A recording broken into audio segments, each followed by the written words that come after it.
At Eastern Communications, we believe in a strong and personal connection.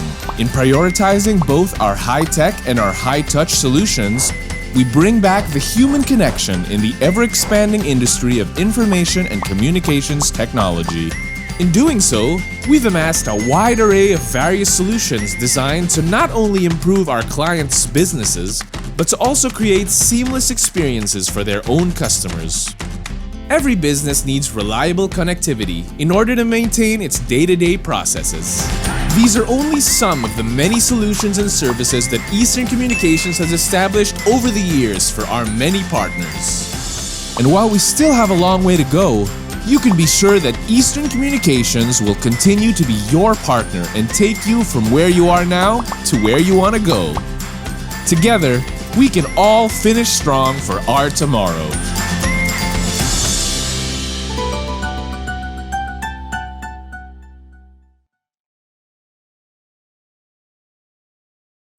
This is StarPay, ang pitaka ng bayan. StarPay brings the closest payment center at your fingertips. Just cash in your StarPay app and pay the bills. But that's not all we do. You can also send money, buy prepaid load and gaming pins, top up your RFID, and so much more, all in one safe and convenient application. StarPay empowers the Philippines and our local entrepreneurs, welcoming everyone to the digital age of convenience. StarPay, ang pitaka ng bayan. Download na! Our speaker is a catalyst for jobs and opportunities in the countryside and an advocate for information and communications technology. In 2016, she was named as one of the outstanding women in the nation's service in the field of information and communications technology. In 2008, she co-founded the National Information and Communications Technology Confederation of the Philippines, an umbrella organization of all ICT councils composed of academe, government and private sector in different cities and provinces in the country. She was chosen as one of Asia Society Top 10 Philippines 21 Fellows in 2009. In 2012, she was selected as Eisenhower Fellow of the Philippines and went to the U.S. to learn about innovation and digital transformation. In 2014, she was named as Philippine Individual Contributor of the Year during the International ICT Awards given by the Canadian Chamber of Commerce and Industry in the Philippines and the Information Technology Business Process Association of the Philippines. In 2019, she became Digital Transformation Policy Consultant, where she helps design policies and programs for Filipinos to thrive in the digital age. She is a certified coach and Level 2 and 3 mentor for digitalization and business law under the Department of Trade and Industry. She is also consultant for Digital Cities program under the Department of Information and Communications Technology. She is currently chairman of the board of the Voice of the Free Foundation and founder of an innovation and design startup, the Design Thinking Factory. She is a practicing lawyer and a law professor for legal ethics and legal research since 1998 and served as city councilor for 9 years. Please welcome our speaker, digital innovation advocate, Attorney Josel Batapasivi. Thank you very much. Good afternoon. Maayong hapon sa tanan. This is the 9th Visayas ICT Cluster Organization Conference. We give you this virtual conference to reach as many parts of the Visayas as possible. In the afternoon of the Victor Conference, we give you the 5th Visayas Creative Congress. So technically, this afternoon session is all about creatives. Again, my name is Attorney Josel Batapasige, and I will be your pilot for this afternoon's activity. This afternoon, we will be dividing our program into 2 parts. First is Design and Creatives, Opportunities in the Visayas, and the second part is our showcase of Visayan digital creative talents. Okay?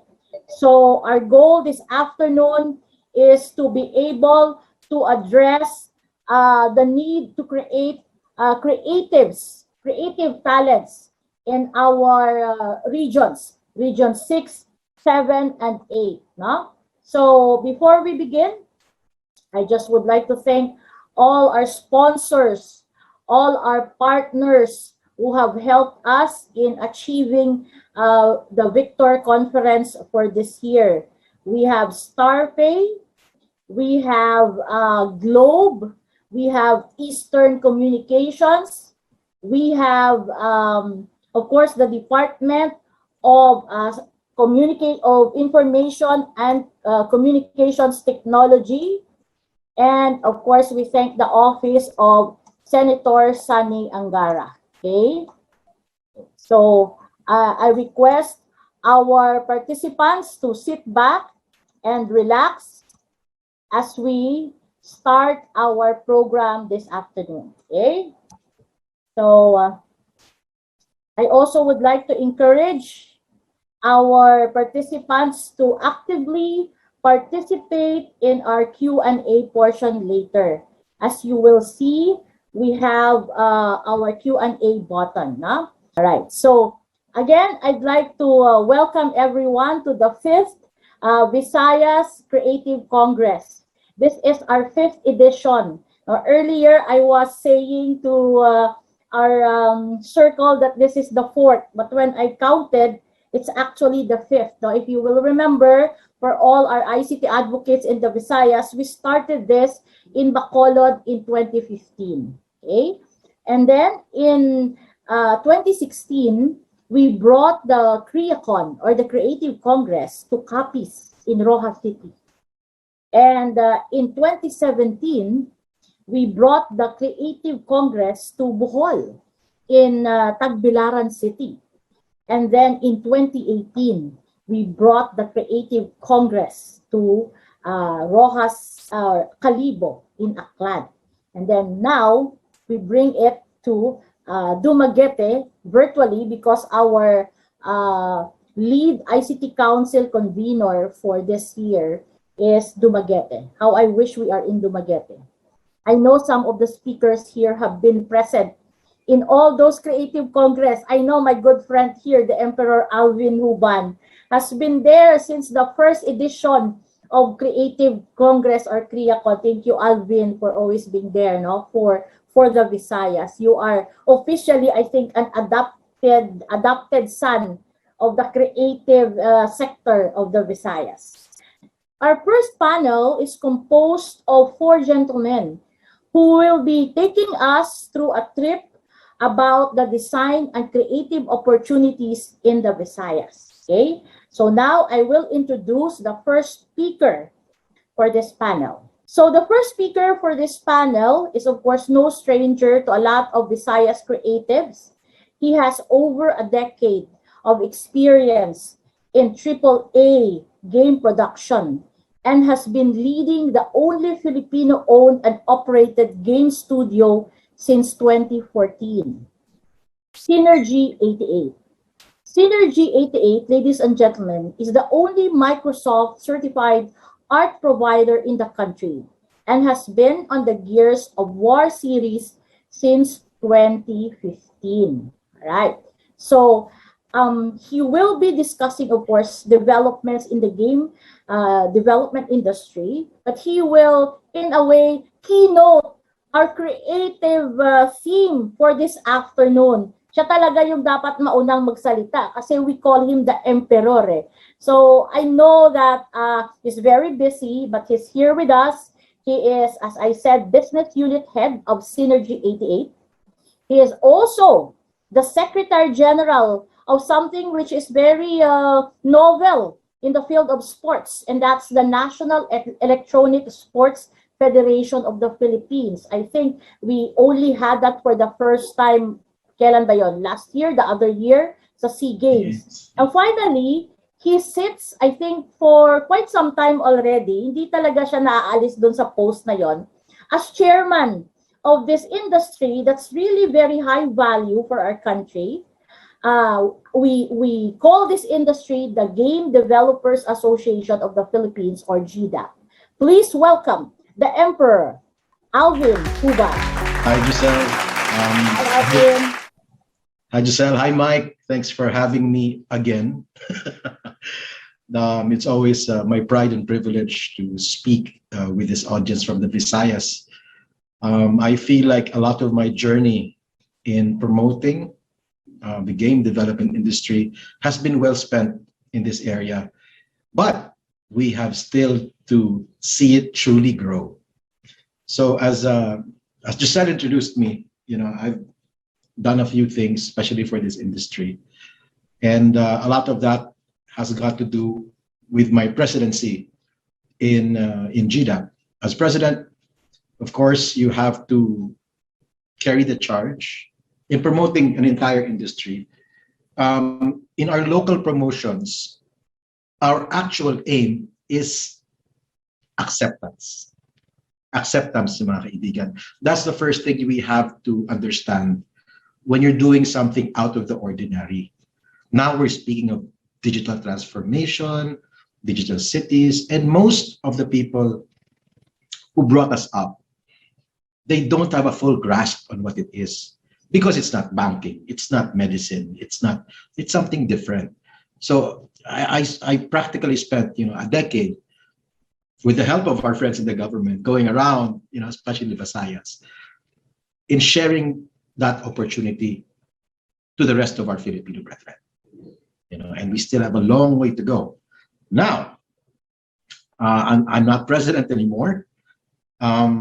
Since it's been a decade of my presidency, so my friends at GDAP decided they couldn't kick me out, so they kicked me upwards and made me chairman. So I'm taking this time as I'm taking actually fewer gigs in speaking, because I want this new generation of GDAP members to get exposed and to meet people like you who I feel like will be my friends for a lifetime. Even others have got to meet you as well. So I'll try to make my presentation as short as possible. But this time I don't want to spend too much time explaining the entire video game industry. We don't have that much time. People will fall asleep and zoom out of the Zoom. Okay, so I, as chairman and as part of Synergy 88, I really want to concentrate on one aspect of game development. And that's what I do. AAA game development, AAA 3D, which is the highest, most technical, most difficult jobs out there. Well, one of the most difficult jobs. But again, I want more people to continue to appreciate what we're doing. So please allow me to share. So let's, as we're talking about this, the opportunities for the creatives, I wanted to start with a very high and shiny note. I want to start with good things. This is what I learned about us during the pandemic. Positives from the pandemic. After 2 years in lockdown, you must have realized that our houses has never been this clean ever in our lives. And that's a really big positive for us. And as online shopping or e-commerce continues to grow, we continue to find other things to renovate our houses with or beautify our house with, and especially cleaning products to clean our houses with. And it's a real positive for us. Another thing is the smell of alcohol is now in our hands, not anymore in our breath, because now we have to be more sensitive with this pandemic that's going around us, and that is truly a positive. Next, of course, we've been able to avoid people we wanted to avoid this entire time. I also take this as a positive. I hope you do too. And on a very bright note, I guess we've never been this much in love with our pets and our plants in our entire life. We took this pandemic to really raise their value, just like Bitcoin.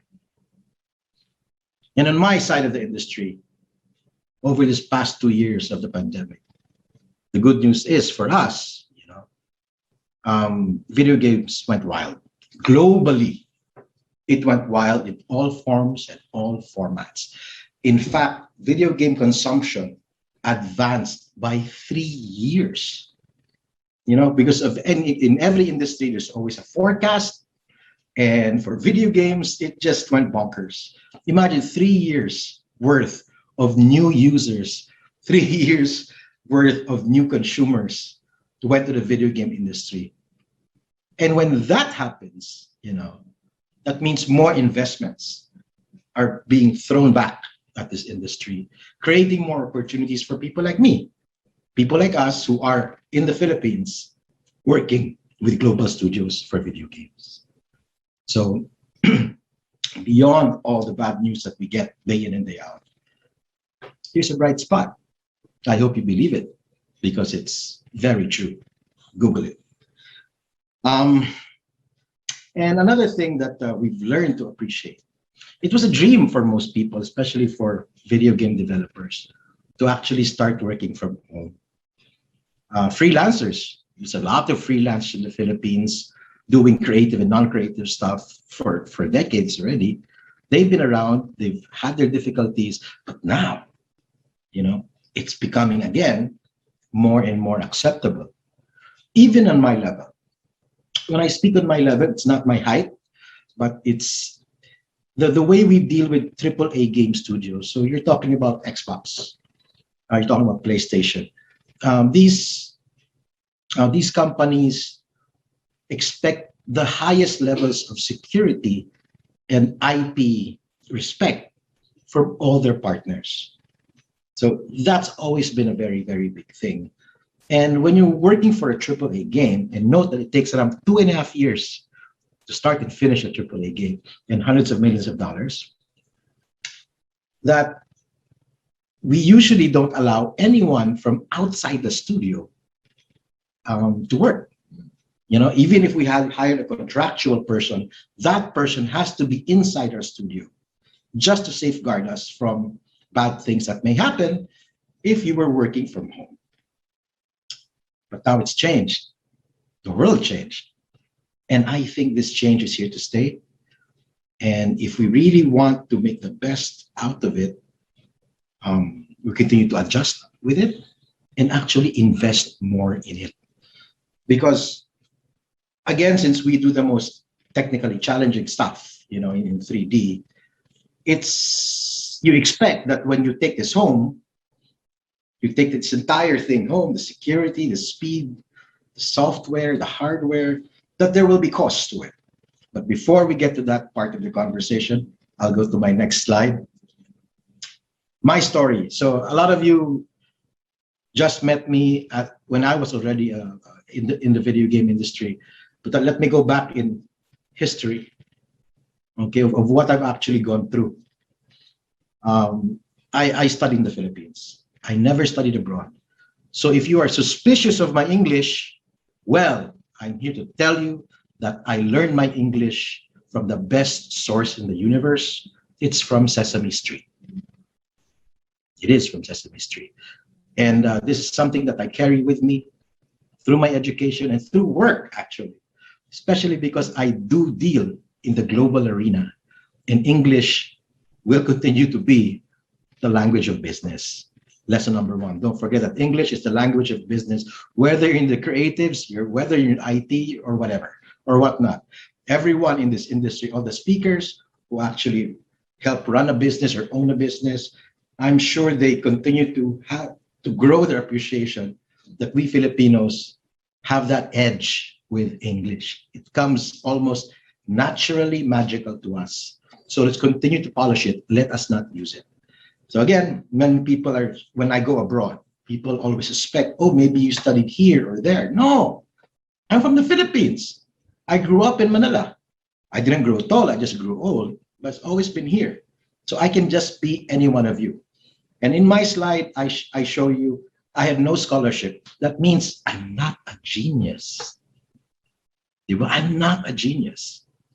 Definitely, I'm not a genius, I'm just a normal person I grew up in a great environment of family and friends. And that's something I wish more people had. And I just continue to find my pace in life. So our original family business is actually movies. And we continue to do them to this day. So I tried that for a while after I graduated. And then I went to multinational firms like Nestle, Bayer, stuff like that. I even tried pharma for a bit, sales side. And then I went to telecommunication solutions. And one time I even went into research for the United Nations. So I even went into construction for a short time in my life, and I still couldn't find my pace. Now, with each step in my journey, I guess, I was learning something. I was always continually learning something. And eventually, I ran my own little company, which is a multimedia company. And we were doing training solutions for big businesses.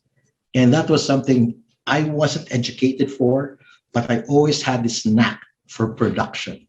I was never afraid of technology. I was never afraid of software. If it takes a new software to do this task or create this visual, buy it, learn it. That's it, and we do it. So that's a natural thing for me. And of course, I've always had my communication side polished from day one. But I ran that only for 7 years. It didn't work out. The world did not cooperate at that time. Towards other jobs I went. And then, as the story goes, by accident, almost by accident, I ended up working for a game studio. Because the owner of that studio, who's a foreigner, believed that my experience in running my own little multimedia studio equated to being in the game industry. So I did. And when I got there, my first job in the game industry became head of the studio. So again, from this point, I had no formal education about games. But this entire time, since I can remember, even in grade school, I was always playing games. Always. Not too much, sakto lang, but I never actually imagined that there was a game industry in the Philippines until I landed this job. There I met the Game Developers Association of the Philippines, a bunch of really cool, young, hungry people with a vision for our fledgling industry at that time, and I sucked it up. I learned. I grew strong with their strength and their vision, and they gave me the chance to lead them for a decade.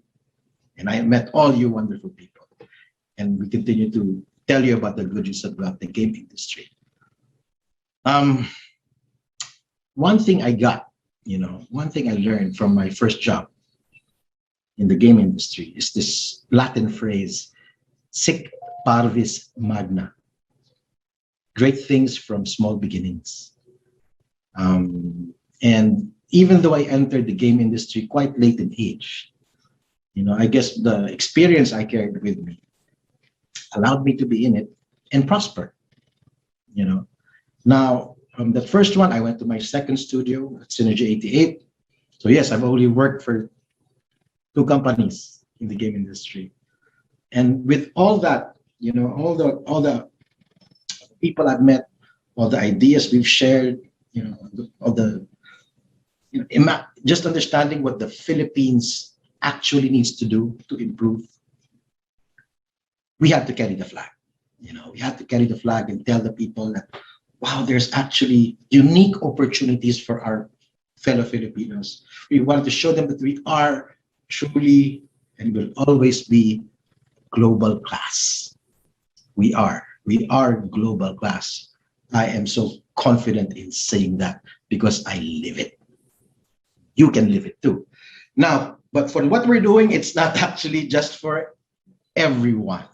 It's not.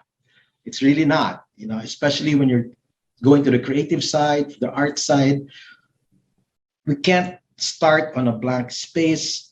We do expect you to have something artistic at the very beginning. You have to be able to learn how to draw. That's very important for us.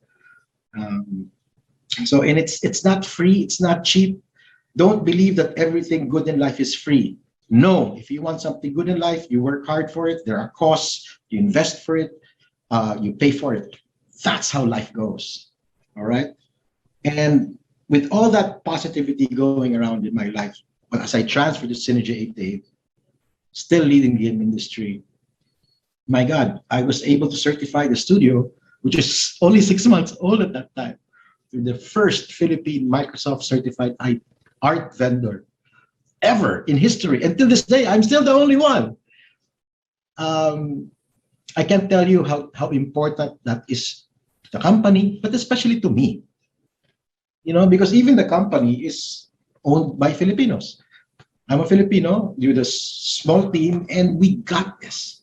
Okay, we got to working with our own anchor client. And what's even more wonderful is when we got that 6 years ago, we haven't stopped working for them. We haven't in 6 years. We are truly certified partners of a global studio. Now, we've come to a point actually that we have to expand. And I'll use a few slides to show you what we actually do.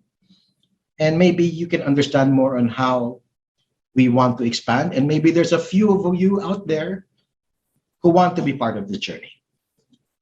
So we're making games. So our games are usually on PlayStation or Xbox, mostly Xbox, of course, for our main client, the coalition.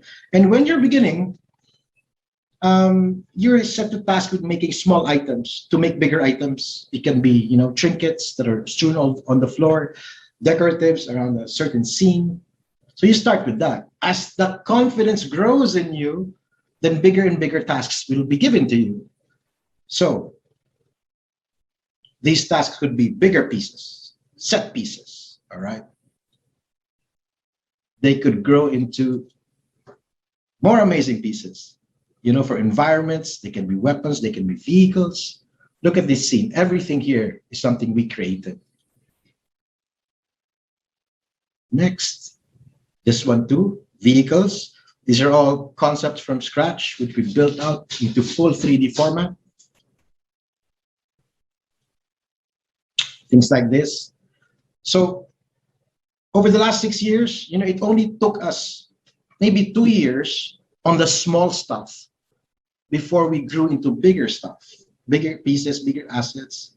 And eventually, 4 years ago, we did this. So for those who have seen it, please bear with me. I like using this reference.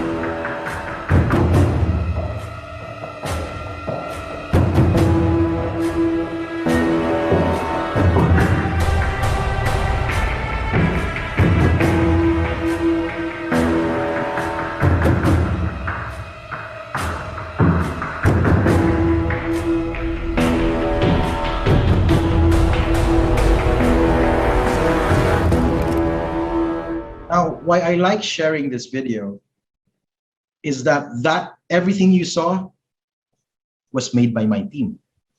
By my team, people I work with.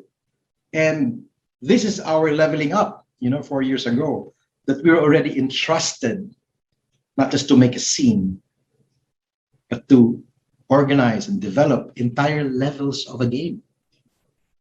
And that's a different level.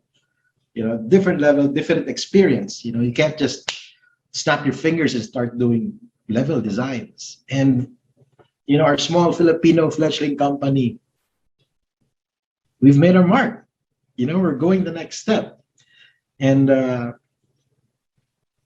people, other clients in the industry heard of our story, and now they're wanting more pieces of us. Unfortunately, I don't have much to give because this kind of talent is not easily picked up. This takes years of preparation, years of investment before you can produce, 3D of this caliber. But what I'm here to say is the opportunity is being shoved to us in the Philippines. It's literally, I'm not kidding, it's being shoved. They're twisting my arm to produce more people of this caliber, to continue to work with them. And these are not short-term contract jobs. I'm talking about years, years. And the good thing is we don't have to fly anymore and meet a new culture. leave our families behind. We can do it from here. So the next big question is where to learn. Big question. So we've also celebrated a decade of game education in the Philippines. It's there 10 years. It's still not perfect. Only a very few institutions actually teach it well. In games, there's of course an engineering side, and there's an arts side, and there's the course called BSEMC, and the strength of which side is being taught, it's dependent on the school. So I'm not at liberty to say which schools teach 3D the best, but as long as there's a school near you, or you know of a school that teaches a course under BSEMC, or Entertainment Multimedia Computing, that it will give you that opportunity to learn more about what we do in 3D. Let them spend hours and years with you, and then you can talk to me. Other people that I've met and hired and continue to work with come from multimedia arts. I know that a lot of universities, a lot of colleges teach multimedia arts. And if you just say that you're interested in the 3D side, they're going to let you do it. Fine arts, you would be surprised by the number of people I've hired over the last decade who actually come from fine arts. Usually when we say fine arts, it's just, it's 2D things, painting, drawing, but that's the strong base that all artists need. And for those who just want to go to 3D, it's much easier for them because they come from a very strong base. Okay, so fine arts is useful for us as well. There's one near you, and if you're really interested, that's another path that you can take. And then the 3D side, you probably have to make a better or bigger push for it. Architecture. And I do know that in Negros, there's a lot of schools who are teaching architecture. And it's a fact when you're in architecture right now that there's a portion of it dedicated to 3D because it's necessary if you're architecture. So that's another space where our 3D artists can come from. We just have to make little tweaks and, train you with some more stuff. But at least, you have that architecture base. And a lot of the work, most of the work we do, in fact, are all about environments. So a lot of it, there's a lot of architectural thought in what we do in video games. And then, of course, what's available for the common man within reach to everyone is YouTube and Google University. People make jokes about that, but no, that's actually been very, very useful to everyone that I work with, now and before. YouTube and Google University has been very, very useful. So learn how to learn and never stop learning. All those pickup lines that you hear in conferences, they're actually useful. They're actually useful, okay? And those are my best tips where our people can come from. Now, one thing we created in GDOT is a CG Arts certification program. We're very proud about it. So it's another option for you, but it's a certification program. That means it will tell us, the industry guys, that you have this base knowledge of computer graphic arts or 3D. And that's very, very useful for us. Okay, so this is like the beginning of our common language. And it's another great thing about this. Ria, our executive director, this is her brainchild, her baby. She's been working with Japan for this for years. Okay, we've even taken it online, just for everyone to make use of this. So please ask us more about that. Ask us on our Facebook. Contact GDOT. This is very, very crucial for us.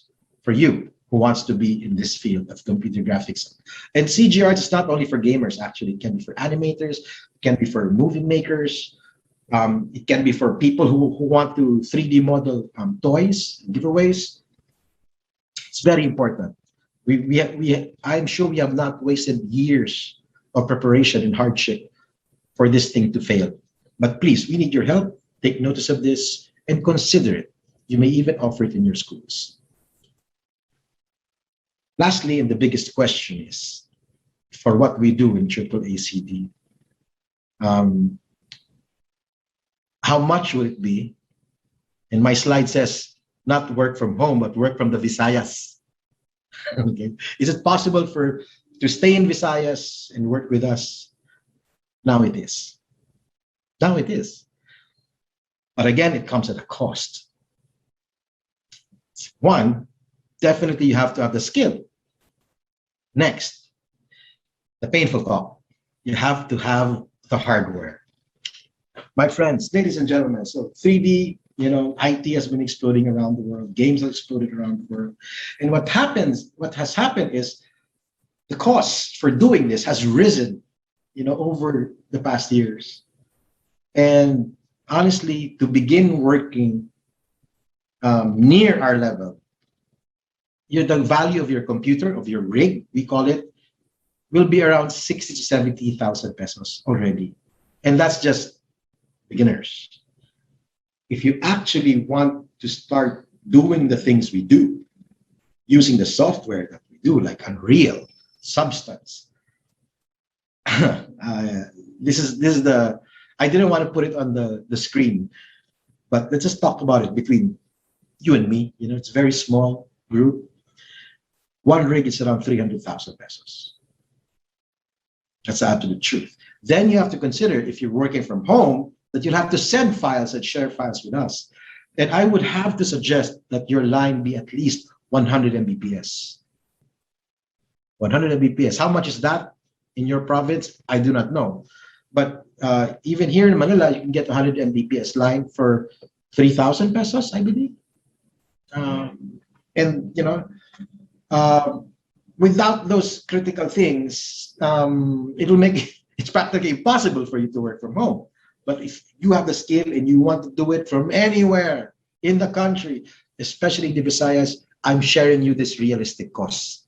So if you are going to call me after this, I say, Alvin, can we set up something like this in the Visayas? Yeah, but here are the costs. Now, if we are using machinery, and things like that, in our field, obviously there's a payback. Obviously, what if you approach me, sir? Okay, I'll invest in that rig because I'm that good, and I've showed you that I'm AAA quality. I'll invest in it. How much can you pay me, sir, Emperor? Ayan, madaling pag-usapan yan. Believe me, madaling pag-usapan yan. There are no fixed rates in our industry. If we see an opportunity on someone or a couple of people or in a group of people, we are more than willing to open our minds, our hearts, and our wallets because we want to make it work for everyone. We will do anything and everything to make sure that solutions are created to take this opportunity for us Filipinos. So let's be creative about creative solutions as well, not just in the products and services that we give, but in actually how to realize this potential in the Visayas, especially in the Visayas. We can do this. And again, besides the hardware, the software, you have to think about your utilities, the food. Machines have to be air-conditioned, not because we feel better in an air-conditioned room, but because your machines will last longer. So those are the logic that we give to you. So is it entirely possible to produce truly AAA quality work from the Visayas? I don't see why not. I don't see why not. So that is my main message. And another reason why we in GDAP, for the past decade, when any of us does talks or presentations, we always talk about AAA games because it's the highest. And the logic for that is if you get to convince the person or the company you're talking to that we are capable of the highest, then everything else below it is easy for us. And that has actually worked very well in the Philippines. Through 10 years of promotions, if you really scan the landscape of the Philippines, ang dami ng studios dito. Sa sobrang dami, nasaktan ako because, we don't have enough people and everybody wants to set up an operation in the Philippines now. And I don't want to mention their names because most of them are my competition. I'm sorry. But my friends from Audacity, love you. I miss you guys.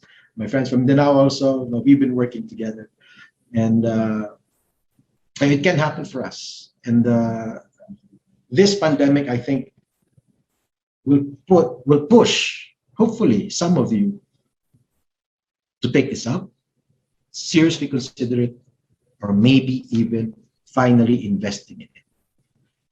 So that's my share. If you want to know more, you can hit me up on Facebook or contact GDAP for more details. Maraming salamat, Giselle, for giving me the opportunity.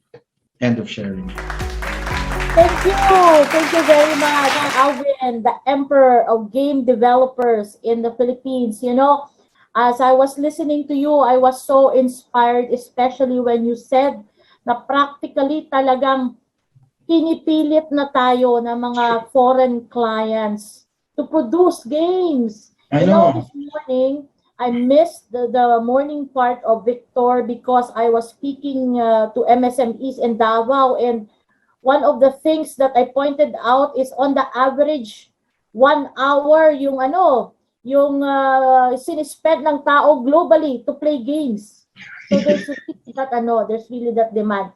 Alvin, we'll get back to you. Please stay with us. We have a quick Q&A after the 3 speakers. Our next speaker, okay, now to introduce our speaker, graduated from Mechanical Engineering in Don Bosco Technical College and currently taking Masters in International Business in the La Salle College of St. Benilde. He spent the last 2 decades serving the animation industry as a project manager, 3D specialist, designer, and educator for multimedia arts and animation for various HEIs or colleges and universities, such as the Asia Pacific College, St. Scholastica, and Philippine Women's University.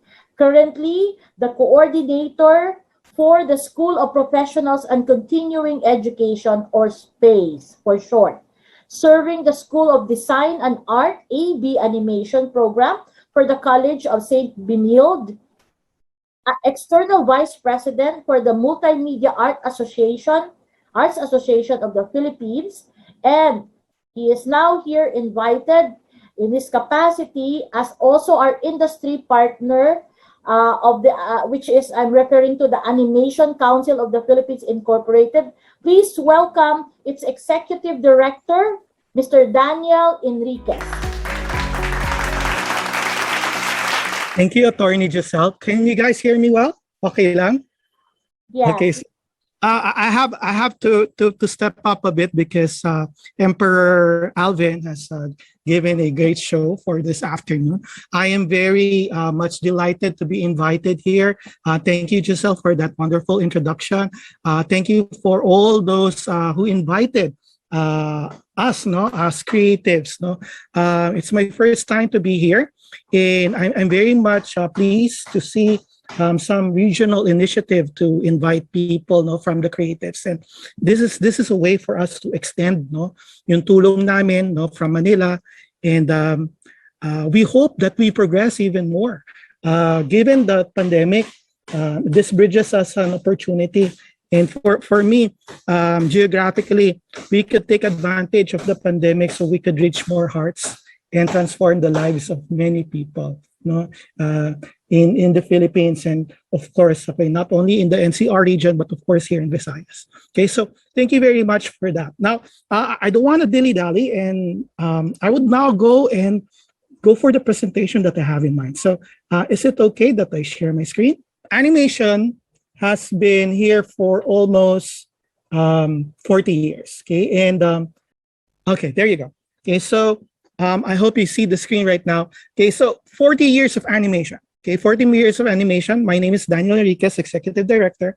I'm fairly new to ACT, but I'm a long member as part of BOT and the active member for the association for the longest time. Okay, since its inception way back 2000.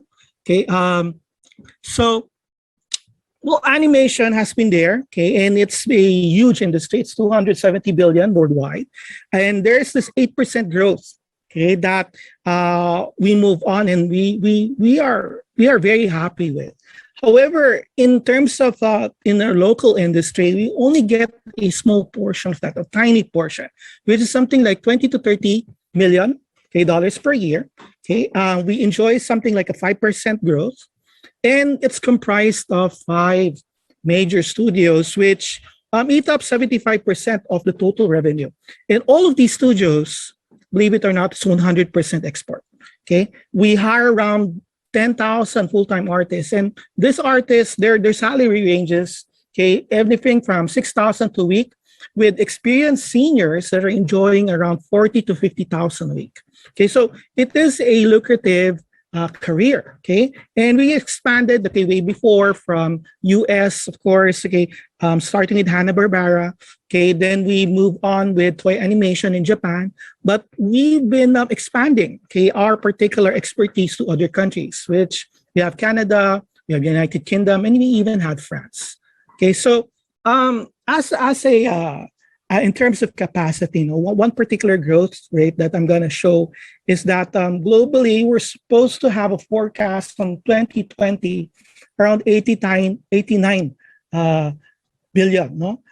In terms of growth, and that being focused on Asia. Okay, in terms of capacity, a big portion is actually in 2D. Okay, next to that is 3D animation, which is around 20%. Okay, CGI effects is around 30%. Web animation, would you believe, anything for online presences and so forth is at 22%. And AR, VR, they comprise around 10% of the capacity part for worldwide studios. Now, the backstory for this one is that, okay, as I mentioned, Hanna-Barbera. Hanna-Barbera started expanding its contractual work way back 1980 to 1989. And just to prove a point, okay, just like Alvin here, I've been an engineer. Okay, I took my board exam. Then I had a long talk with my dad, and I told him that he knows that I've been sacrificing my creative side just to appease him, graduating from college and being still at the home of my parents. And I think okay, most people can relate. During that time, they choose the fate, okay, your college fate, because they think that okay, whatever is lucrative for them, okay, becomes lucrative for you. Okay, so I enjoyed that okay, a bit because okay, on the reverse of Alvin, I was a geek. I hardly talk much. Okay, Alvin here is very prolific. Okay, and I like to use him as my model and sample. Okay, but I was an introvert. I didn't talk much. Okay, it was only until college and until I matured, okay, in the workplace where I actually got most of my social skills. Okay, so during 1980 and 1989, this is the time that I wanted to go for animation. I started as a CAD consultant for Datacore Images USA. They had a spin-off office here in Laguna, and they were hiring people. And the same thing also is happening in Burbank and also in the places for Manila. Okay, studios then were hiring people who would actually be graduates of other degree programs, anything from economics, okay, not necessarily fine arts, anybody who could actually draw. And we even have people who were just gathered because they know how to draw and they draw really well. And they were mentored by American designers and artists and animators so that they could make up in the industry. And this is basically a traditional cell paper type of industry.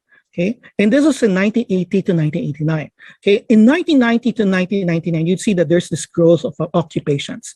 And the occupations for animation, okay, layout artists, compositors, editors, okay, all these different contractors who are subcontracting work that we are exporting to the US and Japan suddenly saw that yes, we could trust the Philippines more by giving them more work. And this type of work they're giving us, okay, because of their trust of us has risen, not only because of the need, but also the technology that surrounded it. Okay, 1991 was the verge of tradigital animation. And year 2000 to 2020, this was really the birth of more occupations. Everything from 2D animator, digital ink and paint, riggers. Okay, you heard how Alvin say that. Okay, anything from 3D, stop motion, Everything is there, and it's very, very lucrative for somebody who wants to break into the career to work on that. Okay, and it's a good career. Okay, to find it. Okay, you have your creative channels. You could work as a freelancer, or you could work as somebody in the studio. Okay, now we've been experts for the longest time in production. Okay, that's why I have this orange mark here. And for certain areas, we went to post-production. Okay, and this is the reason why I have post-production here. Post-production is where you have compositing and special effects and all the stuff. Okay, you'd find these things in Manila 10 years back. Okay, they grown, but they went lean. Okay, and VFX studios, okay, primarily went for local contracts rather than export. And right now, if you're going to ask us, we're looking at moving to a different phase. And that phase is towards pre-production and story development, where it's a bigger piece of the pie. Okay, we've seen Canada moving to this. We've seen Singapore moving to this. And we know that we've been experts in production, but to get more opportunities, it's best that we also take other phases in production.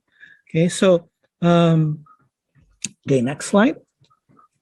Okay, so the growth rate here, okay, with animation and games, okay, we've been sister industries because certain disciplines that we have, okay, is shared, okay, especially for 3D animation, okay, animating cutscenes for games, okay, and vice versa. If you have models in 3D, the same 3D models are the basis for the games, and they're also basis for the merchandise that they sell, okay, especially the toys. And of course, they are also the basis for any cross media that we can see about, anything from TV series to cartoons. Okay, so over the years, we've been always advocates for original content development. And content development that we have here, okay, consists of Orduha, Dayo, okay, Adarna, okay. And for me, the biggest milestone for me was RPG Metanoia, where we went actually for 3D, but not only with the medium, but because of the story. The story used to be like, okay, it's circa pre-Spanish time and stuff like that. Okay, the so-called Bahag Nation and so forth. But it's the very first time that we went for content development that is really modern day in Filipino. And for me, that's a very big milestone. Okay, to embrace what the Philippines is right now. And coincidentally, 7 years after that, we have a similar movie that came out. And this is Real Player One, which also had, okay, coincidentally, the same concept. Okay, so it's really nice to see those coincidences going about. And we see an extreme, okay, a big growth, okay, in terms of the type of media that we're presenting. Because we have people who are creating Barangay 143. We have people like Avid doing Saving Sally and Hayop Ka. And all of them are streaming online in Netflix. Okay, and now we even have Trece. Okay, so it's an indication that yes, the Philippines is becoming big in animation. Okay, not only for their services that they render, but also the type of content that we can present the world. Okay, so for me, having that worldwide flavor is really important. Now, we also have rock stars. Okay, and these rock stars are led by people like Armand Serrano, who is a visual development artist for Sony and Disney. And he's been there for almost, okay, the same time, almost 40 years. And he has been very instrumental in helping the Animation Council get more people. And along the line, we have people that has pledged, okay, their cooperation with us, like Anthony Francisco, who actually designed the concepts for the costumes for most of the characters that you see in the Marvel Cinematic Universe, MCU. Okay, we have Will Sportacio, that legend during the 1990s. I wanted to be a comic book artist before, and this was the guy. He actually reinvented X-Men, and that's the reason why we have the X-Men series look the way that they are because of people like him. Okay, then we have producers like Eric Calderon, who is, okay, on the other side of the fence, working on that one out. Okay, so sorry, the presentation skipped, and let me go back. Okay, I don't know what happened. Okay, but yes, we're back here. Okay, and of course we have Bobby Pantillas, who also is working, who's also working with his own original content. Okay, these are people that are instrumental in helping us out, and we see more of the cooperation in the future. Okay.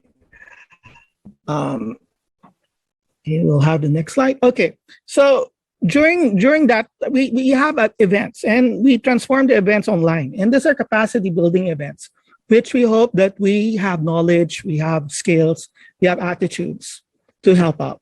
Okay, and apart from that, okay, one of the best ones is Icon Manila, where we have international speakers. Okay, for this year, we had outstanding over 21 different speakers, and this was initiated by Armand Serrano. And believe it or not, it's a conference, but behind it is actually a charity. So they actually help Filipino communities here. Okay, and it started with Yolanda, and we're really happy to help them out, because apart from enriching the lives of these people who are harmed by either calamities or by poverty and education, we actually help out more creatives who aspire to get into the industry. Okay. Well, last year we have something like 900 worldwide attendees. Okay, right now, from what I gather, it's around 700. Okay, and of course, we have our own Philippine Animation Festival. For those who don't know, there is a Philippine Animation Festival. It's called Anima Henation. The Skillsoft conferences. There is a competition. There are creative awards, and there are film screenings. And there are, okay, last year we have 100 to 120 attendees. And we had this very ambitious 10-day festival. And we're downsizing it now to a weekend, so that we could meet more people who are into learning with us and collaborating with us. Okay, so in a short way, okay, the Animation Council of the Philippines is into cross collaboration, which means they're willing to work with other groups. Okay, they're into talent development, they're into original content creation, they're into policy advocacy and research. And that's the reason why we want to extend the partnership, and this is where you guys can actually benefit. Okay, we've been working with CHED, we've been working with PEZA and the ICT for their upskilling programs and occupations. We want to help them out so that they could proceed with the industry. We're also working with a incubation laboratory in terms of research grants. Okay, again, our partners are BOI and DATI, but this one is done by DOST. And we're hoping that we could get more people who could sign up in this one. We have a ASEAN Japan Center who actually made a feasibility study that they could expand more to the Philippines. Okay, we're working actively with the Cebu Chamber for a special partnership and capacity building workshops and such. And of course, the French Embassy, where we have continued relationships with special projects. Okay, now the last thing that I want to show is our loyalty program, which is called Annie Club. All the activities that I've said so far for that association, we want you guys to avail of it, and we could give discounts. But something that we're cooking up, and this is not officially out, okay, it's called Annie Pro. Okay, it's a professional membership, okay, where you are part of the association. Okay, we're basically animation studios and stakeholders and business entity units. However, we're extending individual memberships so that you could be affiliated with us. And you are entitled to special member resources and training that we'll initiate through our government partners. So this is my invite. Okay, I want you guys to join us. Okay, if you are into animation, if you're into games, okay, the game art side of it, we can help you. Okay, there are many programs that we want to launch, and we want to launch together so that people like me, people like you, can actually monetize the craft that we passionately love. So yun lang. Okay, thank you very much again. Thank you very much, Daniel. I think during the first part of your presentation, we had a bit of a challenge about your slides, but eventually during the middle part, we saw your slides. So they were fantastic. Our next speaker is a consultant on IP ecology, strategy, and development. He does business development and IP ecology for several animation studios, as well as comic creators, both in the Philippines and abroad, and is the co-founder and current president of the Creative Content Creators Association of the Philippines, or CCAP, and is part of the advisory board of the British Council's Creative Communities Learning Labs. Magu is one of the lead producers for the Sound Mind Music Productions, a specialized sound and music project studio alongside veteran composer and sound designer James Amargo.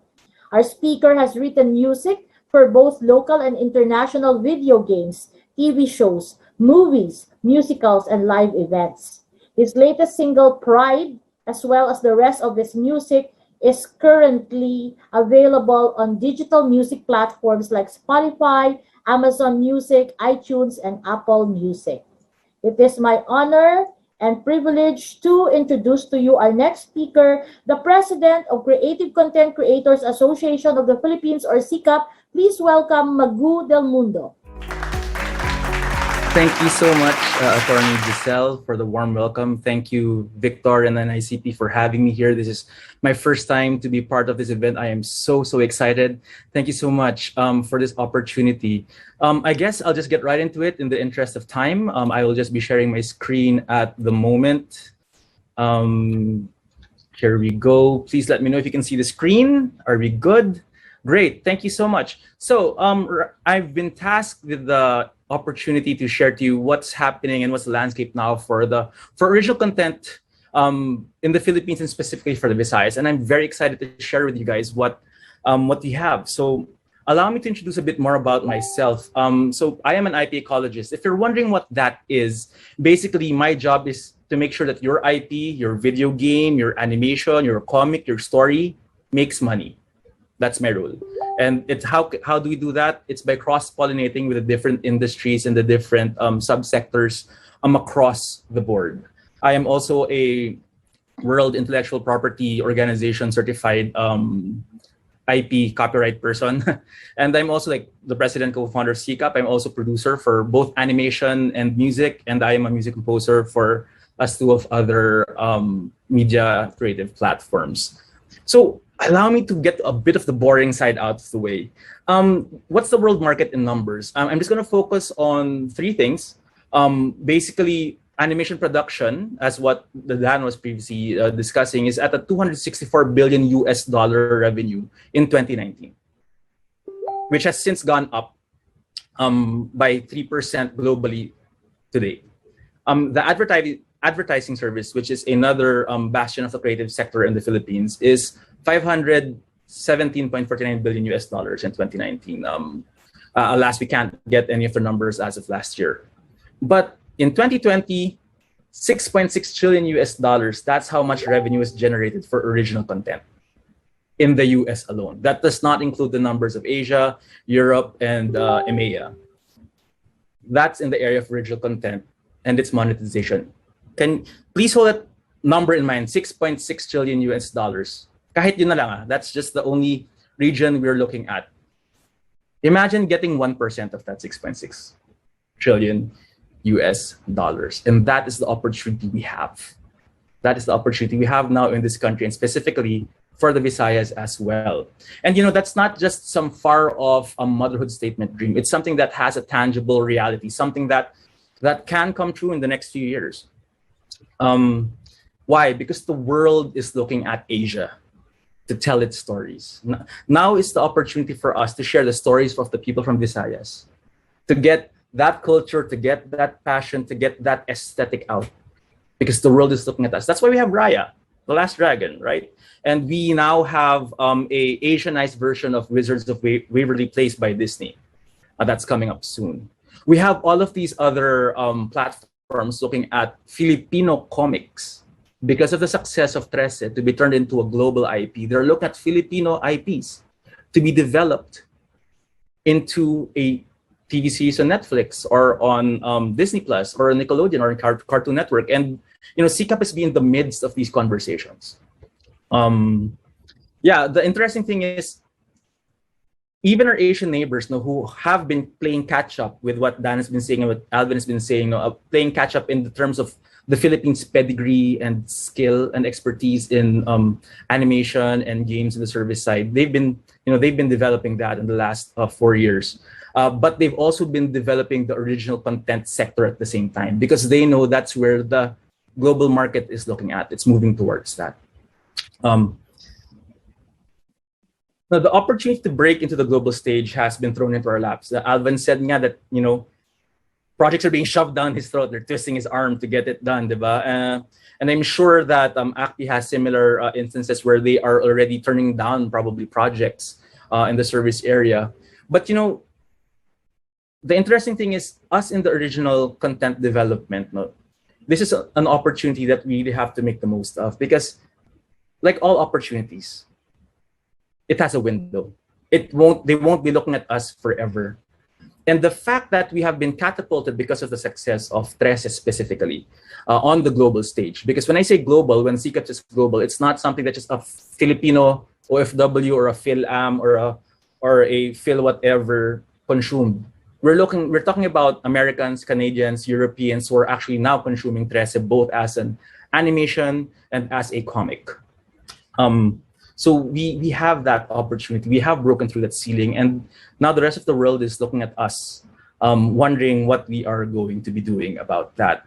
In all the years I've been in, I've been active in the different content markets. And whenever I'm there, when people see the technical skill of Filipinos, they keep asking, why don't you have shows? Why don't you have your original TV series out? Why don't you have your feature films out in the world and not just in the Philippines? Well, that's where CCAP comes in. We have a mantra. It's very simple. And if you could say it with me, it'd be awesome. It's locally made content consumed globally. Locally made content consumed globally. And when we say consumed globally, like I said earlier, it means that it's not just consumed by Filipinos abroad. It's consumed by people from different nationalities, different cultures, and they love it and they want it and they will be asking more of it. I know I have very, very short time in respect to the rest of the speakers today, but I just like to point out that people like Eric Calderon, which Dan has mentioned previously, have been very, very instrumental in the development and birth of the original content industry in our country. Eric actually is a senior board advisor of CCAP, and we actually created a program. We are running the program right now. It's called the CCAP Animation Pitch Lab. And what we do is we have 6 projects that are currently being mentored by Eric Calderon himself. We've also tapped Alex Sokolo, who was the writer for Toy Story, who's been giving workshops on narrative development. We've tapped Rogue Junaidi, who is a multi-award winning director and producer for animation, to also give mentoring and workshops to our 6 projects. And the goal is at the end of the 6-month period, it's a 6-month commitment, a 6-month training lab, project lab, that at the end of those 6 months, they will be pitching in front of executives from Disney, Netflix, Cartoon Network, Nickelodeon, Viacom, and Turner, and all these other platforms, both in the region and outside of the region. And I just want to say that CCAP really sees the potential of the Visayas. So much, in fact, that we have already launched our CCAP Visayas chapter. So if you are from the Visayas and you have a narrative idea, you have a story, you're making a comic, you have an idea for an animation, you want to start a video game, or you're just doing character. Characters basically think Sanrio, diba? Hello Kitty, it's really more of illustrations, something like Gudetama, or all those stickers online. These are all things that are monetizable. These are all things that fit in well into what we call IP ecology. And if you really think about it, the monetization is in the ecology, not only in the animation or the game itself. But the sustainability and viability of it across the years are found in those cross-pollination and strategic partnerships. So if you are interested to know more about CCAP, like who other international mentors we have, partners we have, because we have a lot, and I don't want to take up more time, please do get in touch with us. My email is there. So now goes to the fun part. I got all that boring stuff out of the way. I just like, to share some interesting and tangible products of this original content movement that's been happening in the world in the last 3 years. So I'd like to share with you 2 IPs before I go to the animated ones. We have The Kindred Chronicles by David Anthony Chan. This is an internationally acclaimed and reviewed book even by critics from the US, from Europe. It's available on Amazon, and he is from the Visayas. So we have that kind of talent. We also have Wit and Power, which is a newly launched webtoon available on the webtoon platform, also done by a Filipino, which is now garnering a lot of views. It's garnering traction on the webtoon platform, which is predominantly a Korean-dominated platform. So we now have a Filipino entry into that. I am now pleased to share with you the teasers of these two projects. Now, one is called Kampilan by Kampilan Productions, which is a retelling of a very, very special hero that's close to all of our hearts, especially from the Visayas. No, a retelling of that. And quick fun fact: Kampilan Productions and the Kampilan Project is a co-partnership and production partnership between the Philippines and Hollywood. So we actually have the teams who did the motion capture and animation for the Marvel Cinematic Universe, Mortal Kombat, Injustice, both game and animated feature engines. They are the ones partnering with us to make Kampilan come to life. And then I will be showing you the trailer for Soul and Vow, which is a anime TV series inspired by the pre-Hispanic culture of the Visayas. So allow me to just prep that video very, very quickly before I share my screen again.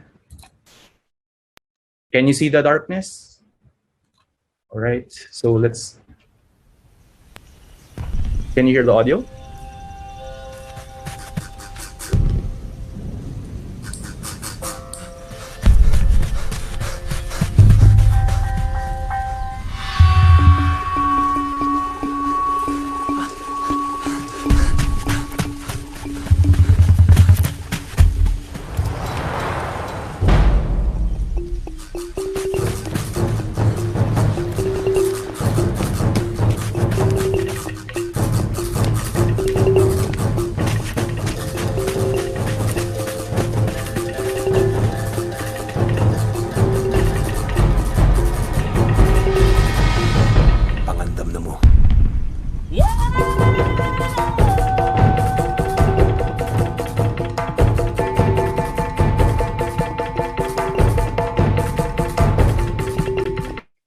So that is Kampilan.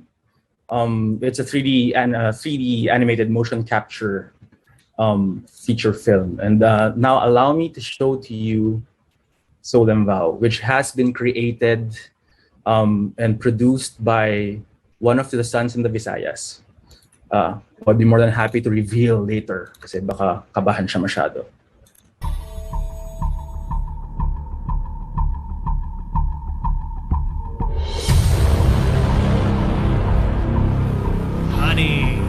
Nice to see you out of the house, walking the dog.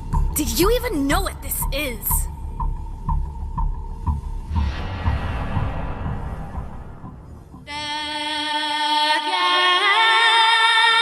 It will bring disaster.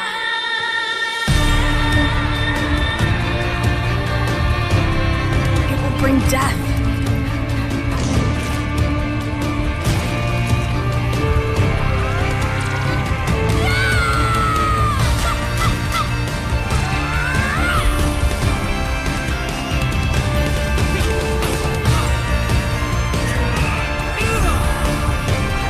Bring destruction.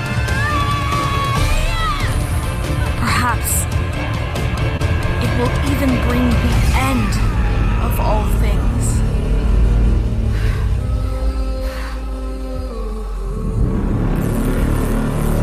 My love.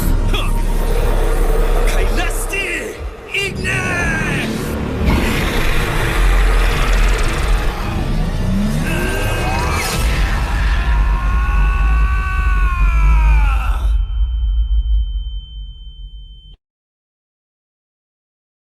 Thank you very much. So that is a Soul and Vow, which is a co-production between Cebu and Singapore.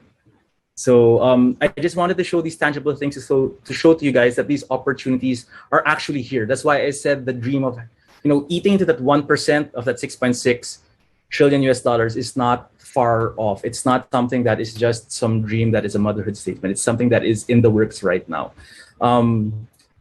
I can't review the budgets, but the budgets of these productions are like ridiculous for Philippine standards. But it's really awesome to see that there are those from outside the country who are looking at us, at our content, and have actively taken the effort to invest and co-produce in making these stories of the Philippines, specifically from what I've shown, are all from the Visayas, and share these stories to the world. So thank you, Attorney Giselle, thank you, Victor, and thank you everybody for this opportunity to just share with you what's been happening in the original content sector of the Philippines and what the opportunities Visayas. And I really hope that the people from Visayas, that you will join us in making the Philippines known, not just for awesome service, but also for amazing narrative and content.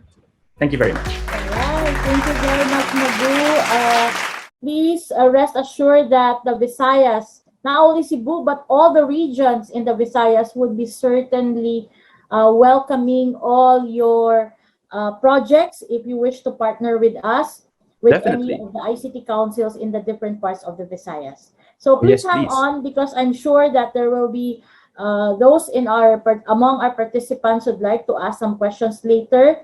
At this point, I just would like to ask our panelists, especially those who have spoken, baka naman pwedeng mag-request na you can share your public email or maybe your website where our participants can contact you or get in touch with you. Because I'm really sure by now they're thinking about how to get in touch with you and how to maybe partner and collaborate so that they can also benefit from your organization's projects. Okay, so we already have heard from GDAP, we have heard from ACP or the Animation Council, and now we have heard from CCAP or the original content sector. Now we are going to one of the areas in Visayas this time to listen to our local speaker, this time from Region 7, who will tell us about their journey as an ecosystem.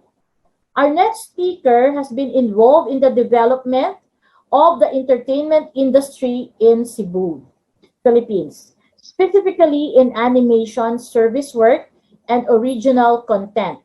He is the founder of the local industry event Sugbo Entertainment Expo Cebu, or CBU, or C-Cebu, which was organized in partnership with the Cebu Chamber of Commerce and Industry.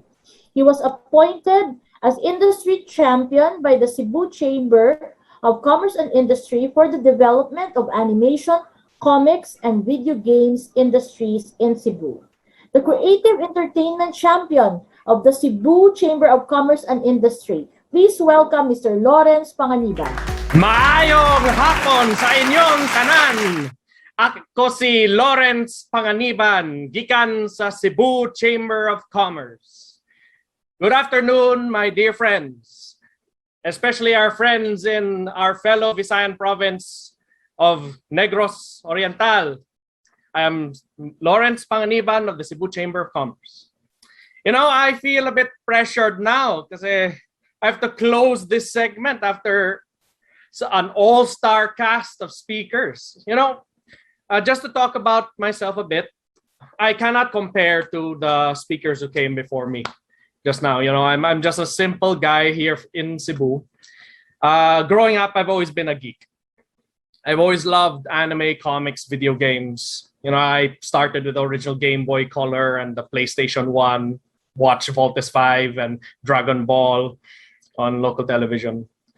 And, you know, I don't have the credentials that they have with their amazing training because, you know, I dropped out of college because I chose to start up a creative studio. But what I've been doing here in Cebu has been trying to help push and develop the creative entertainment industry of Cebu, particularly in the areas of comics, video games, and animation. And I have been just so fortunate to have been appointed by our Chamber of Commerce and Industry to help with the further development of our industry. So with that, it's my honor and my privilege to share with you a bit about our chamber. So we, the Cebu Chamber of Commerce and Industry, were founded in 1903. In fact, we are the very first and oldest business chamber in the entire country. We have a direct membership of around 873 members and about 34 sectorial and affiliate members. In total, these affiliate members have a total membership of about 1,000. So in total, the Cebu Chamber of Commerce membership and connections is about 2,000 entities. And we are also the only ISO certified chamber in the country. We are also a here's our vision mission. We've envisioned to be the engine of Cebu's business growth towards global competitiveness. And the way we do that is to strengthen the capabilities of our members through advocacy, linkages, and synergy. And of course, we have a stringent quality policy for our membership systems because we are committed to deliver high quality and innovative services for our membership with our management system. We are also a multi-awarded chamber. We were awarded Most Outstanding Chamber in the Philippines in the years 1997, 2007, 2013, and most recently last year, 2020. We are also awarded by the Philippine Chamber of Commerce and Industry, the National Excellence Award in 2017. And we were also recognized in Los Angeles, USA by the World Chambers Federation for Best Management and Financing Project back in 2005. Now, with that out of the way, what is this business chamber doing and why are we talking about creative? We seem to be a group focused on the usual traditional businesses. Well, back in 2019, we officially declared as a chamber that the creative entertainment industry will be the fourth pillar industry that the Cebu Chamber of Commerce will be officially advocating. Our other three pillars being ICT BPM, entrepreneurship, and tourism. And with that, we would like to share with you the business of entertainment and what we plan to do with it. As shared by our speakers earlier, you could see that the global entertainment industry is gigantic. $270 billion for animation alone. Almost $160 billion for video games.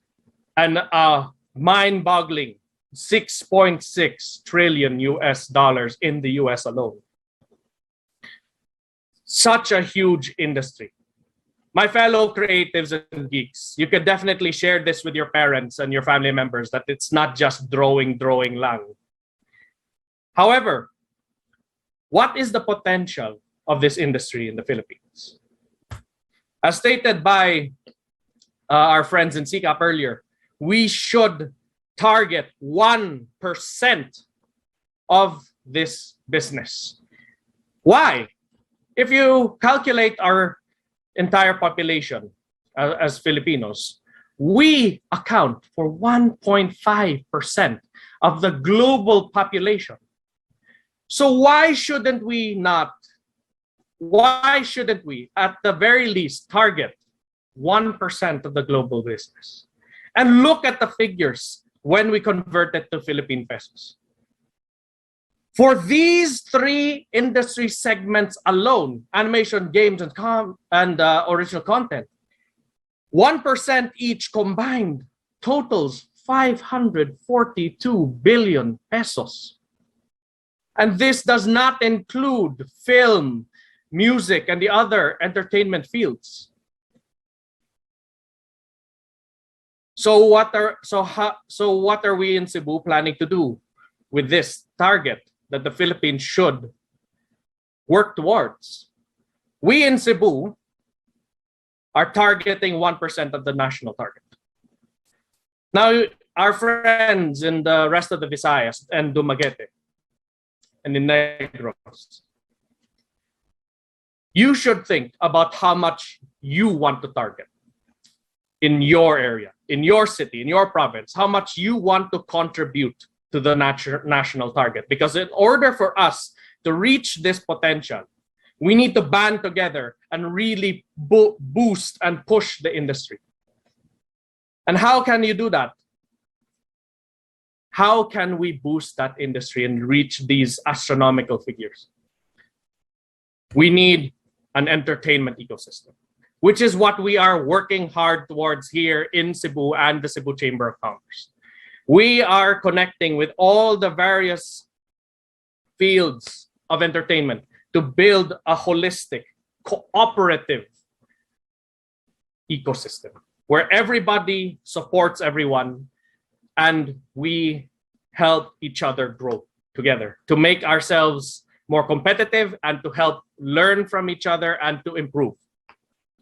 Because that's the only way we can survive. We in the Cebu Chamber of Commerce and Industry were actually highly instrumental in helping develop the ICT BPM industry of Cebu.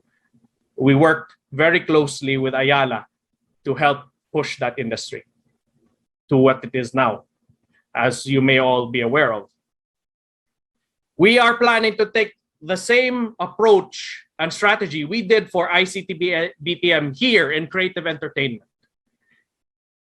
And what are we doing specifically on that?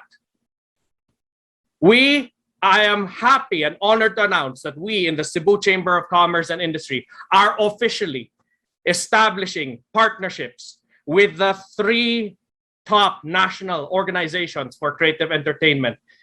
In particular, GDAP, ACPI, and CCAP. That's right, folks.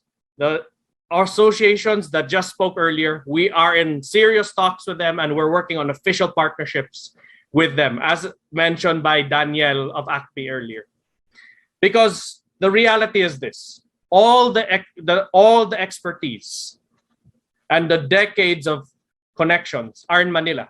And if we are to have a fighting chance in the Visayas to go towards the world stage, we need to band together with Manila, as emphasized by our friends earlier. But we also need help, not just from the private sector, but as well from government. But I am happy to report that the Cebu city government has officially declared its support for the creative entertainment industry, and we are working closely with them. In fact, our chamber has had a very close relationship with our Cebu City for a very long time, decades in fact. We are also getting support from DTI Region 7, and we've also worked with them a lot. And we are also planning to reach out to the Film Development Council of the Philippines. Speaking of which, how do we go about promoting all of this? We need to have joint marketing efforts. We're very glad that our friends in Manila have graced us by including us in various trade missions and content markets all over the world. I'd like to thank ACPI and CCAP in particular for helping us attend some of these markets and trade missions here. We were invited to join a trade mission going to Japan, where we got to connect with several anime studios, including Toei Animation, the guys who made Dragon Ball. We were also invited to this inbound trade mission going to Korea, from Korea rather, going to Manila. And we were also invited to be part of the Philippine delegation going to the Annecy Animation Film Festival in France. So, which is, by the way, the premier #1 animation festival in the world.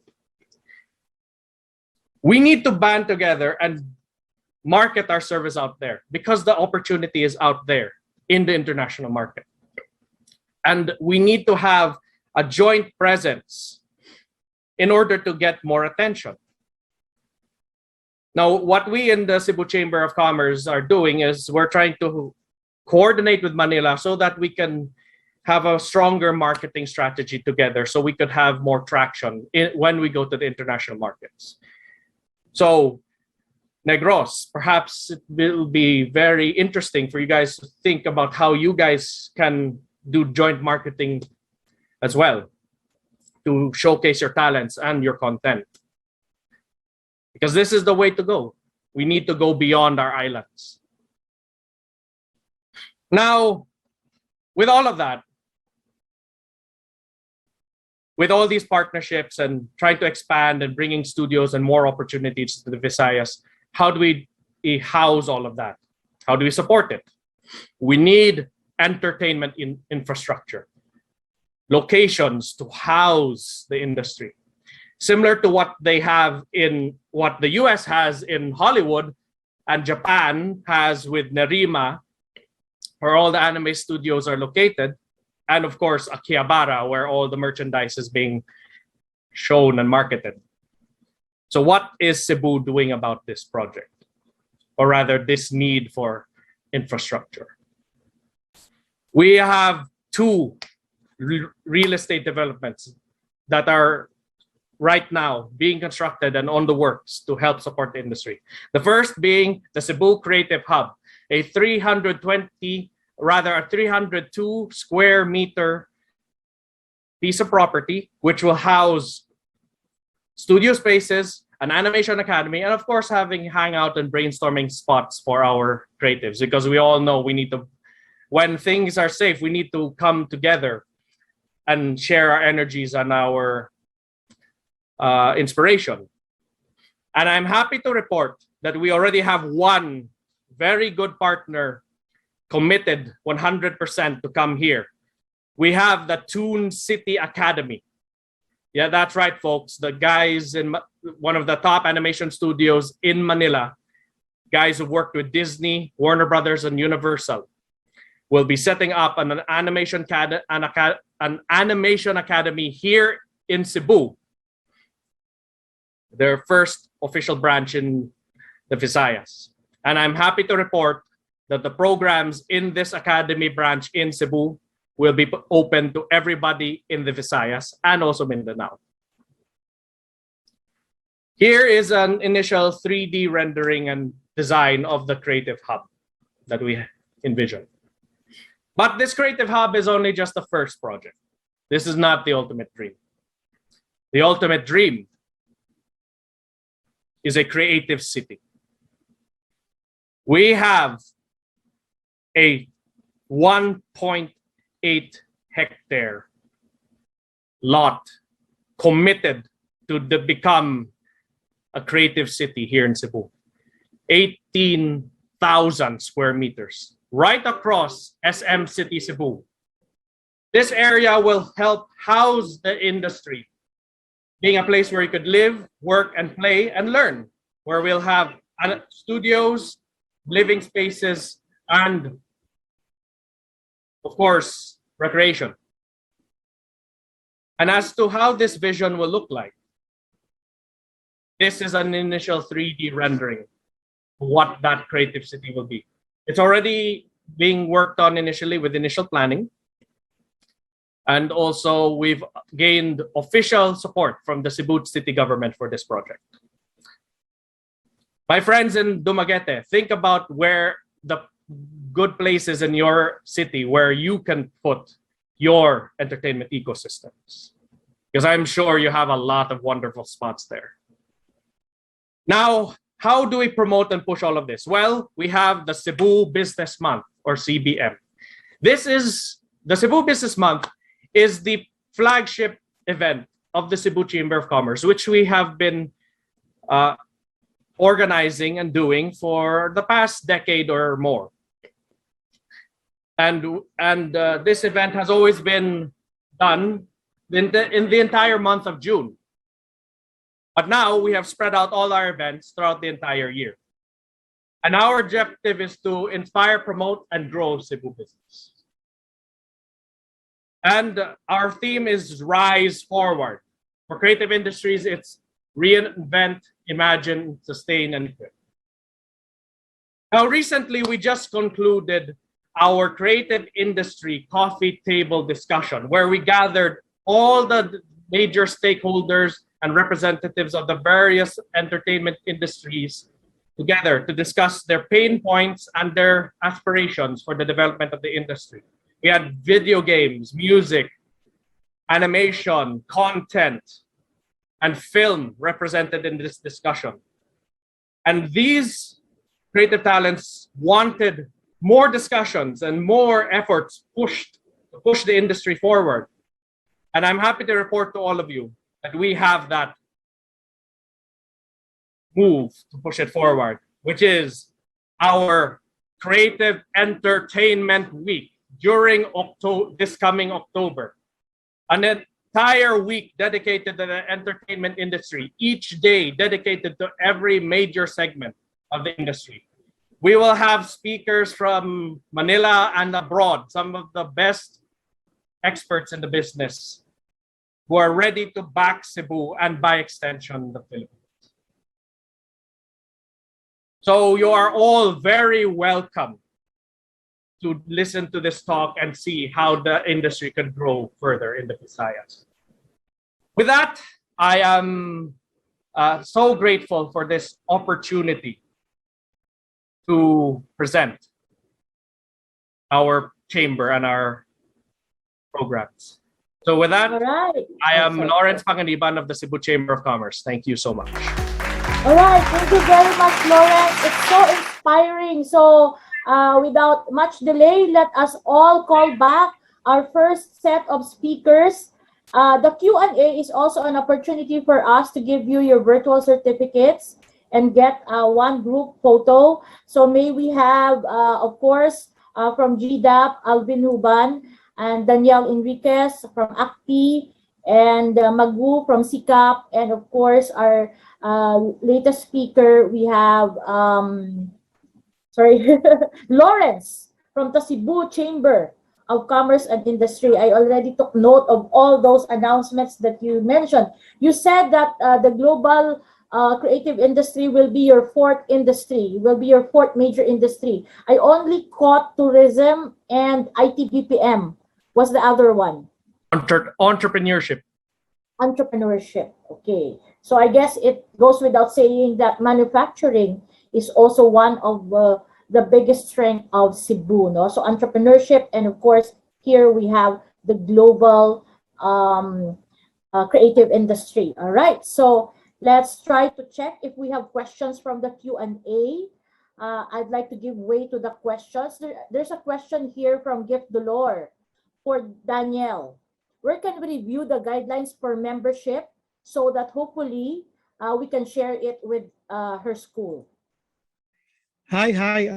For Gift Dolor, no, if any of you are interested into the member that you email me through secretariat@animationcouncil.org. I know I placed it on the chat box. We will send you the requirements, and as well as we could initially discuss on specifics, no, for that. No, I think it will be too time consuming to have it here. Yes. In the panel. Okay, so yun lang. Thank you for that, Dolor. Thank you. I guess it's part of her first question, which is, I just would like the audience to also hear this.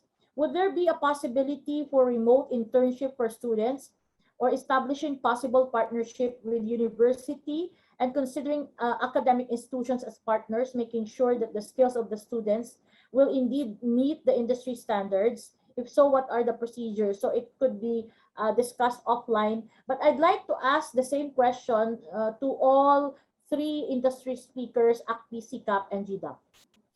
Partnership with schools. Alvin? We're already doing it. Right. Already doing it. So obviously the way we do it is, first, I would prefer that you are a member of GDAP. Right.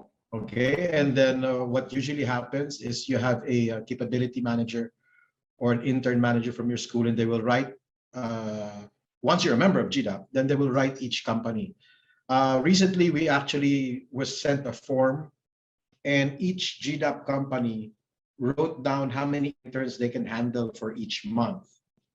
Okay, I mean, there is no other choice right now. Internship is so critical for the industry, whether it be animation or game development. We have no choice but to do it online. Okay, it's being done, but again, just like everything that we've talked about, if you're going to do it online, you have the responsibility to have the machinery and the connectivity to handle it. We cannot solve that part for you. Yun lang. Right, right. Okay. All the other factors aside from content and assistance would have to be the counterpart of the schools and the universities who would like to partner with you. Magu, how about the case of CCAP? Yeah, CCAP, we actually have an ongoing internship program. We just ask that the students directly write to us. We have it, I'll just post it later in the chat box, no, para ano.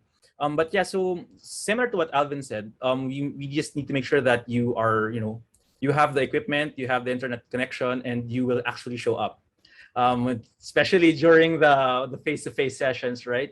And just so that you guys know, we're not just limited to say if you're in animation or multimedia arts. We actually have interns who are in policy development. We have interns who are also in business administration and in writing, because CCAP covers is very active in policy development. We're very active in legislative ongoings, also in kasi in content, especially in content, it's not just knowing how to make the content per se, but it's also the business side.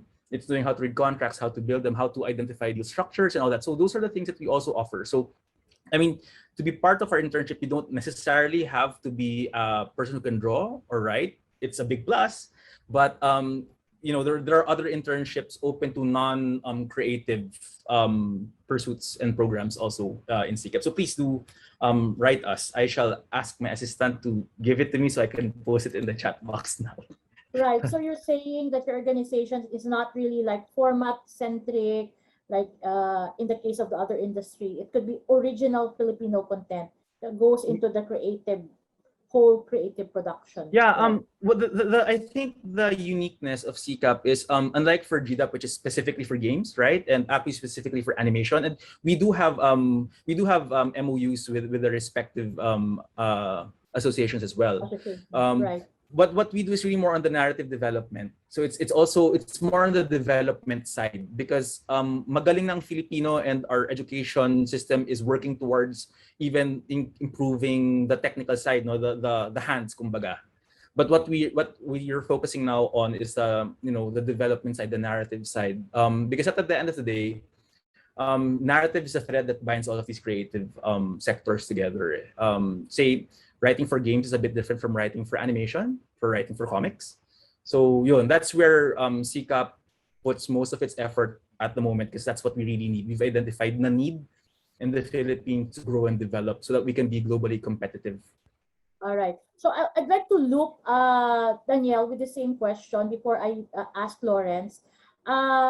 You already mentioned, and you said you already answered the question of gift, but very quickly lang, what do you think are the major requirements for any school to be able to partner with ACT? It's like this. One requirement actually, of course, is something like MOU with the studio, the member studio, and the HEI. Okay, that's the number one, because anything that happens, okay, of course, the school is liable, and we have to be protective of that. I know it's kind of generic to have that, but my other hat before was an intern coordinator, and it's very important that the rapport is there. And to add to what they said, it boils down to attitude.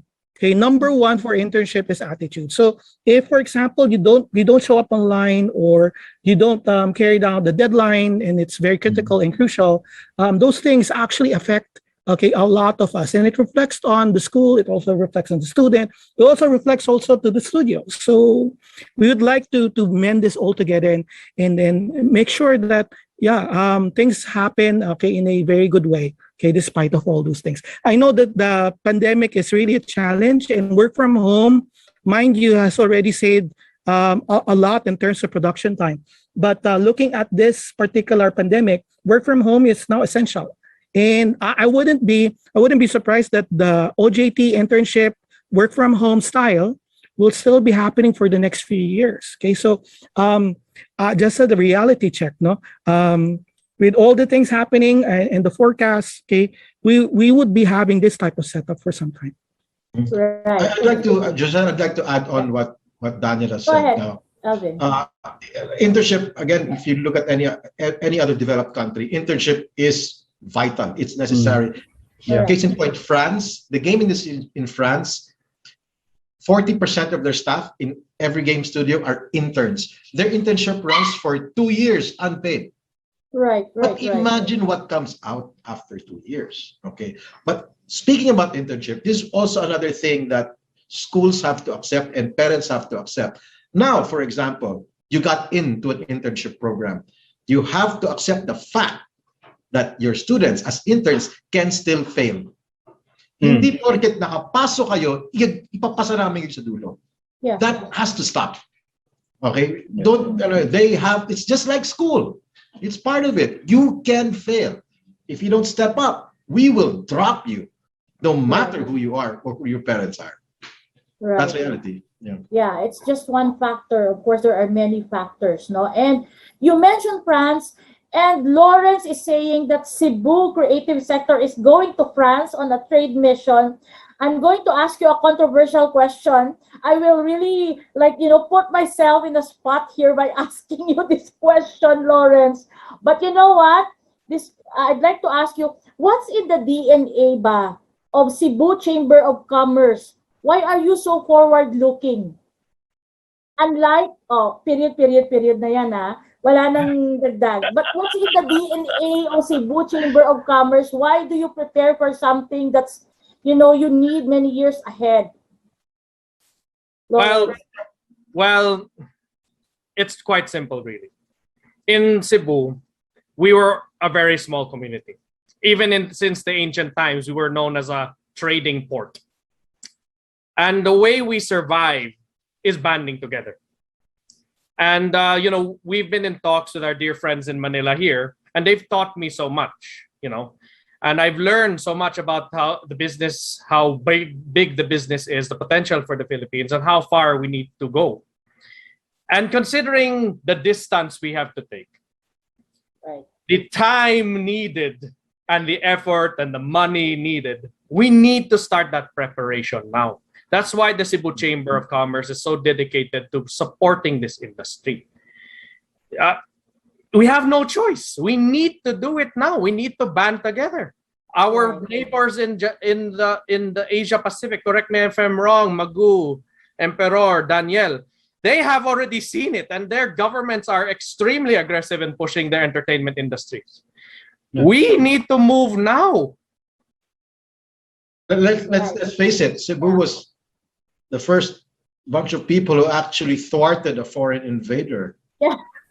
Well, that was, I think, one of the thematic materials that Magu earlier showed, no? Was it Kampilan? Was it about the story of Lapu-Lapu, Magu? Yeah, but it's interesting retelling from the eyes of us.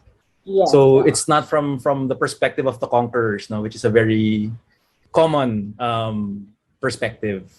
That's right. Yeah. I like the last word, pag-andam. No, kami lang yata sa Visayas yung nakakaalam niyan di ba, Lawrence? All right, so I think Daniel here has to go, and then of course we still have a cool group or set of speaker that's coming up from film, from 2D, from animation, from stop motion.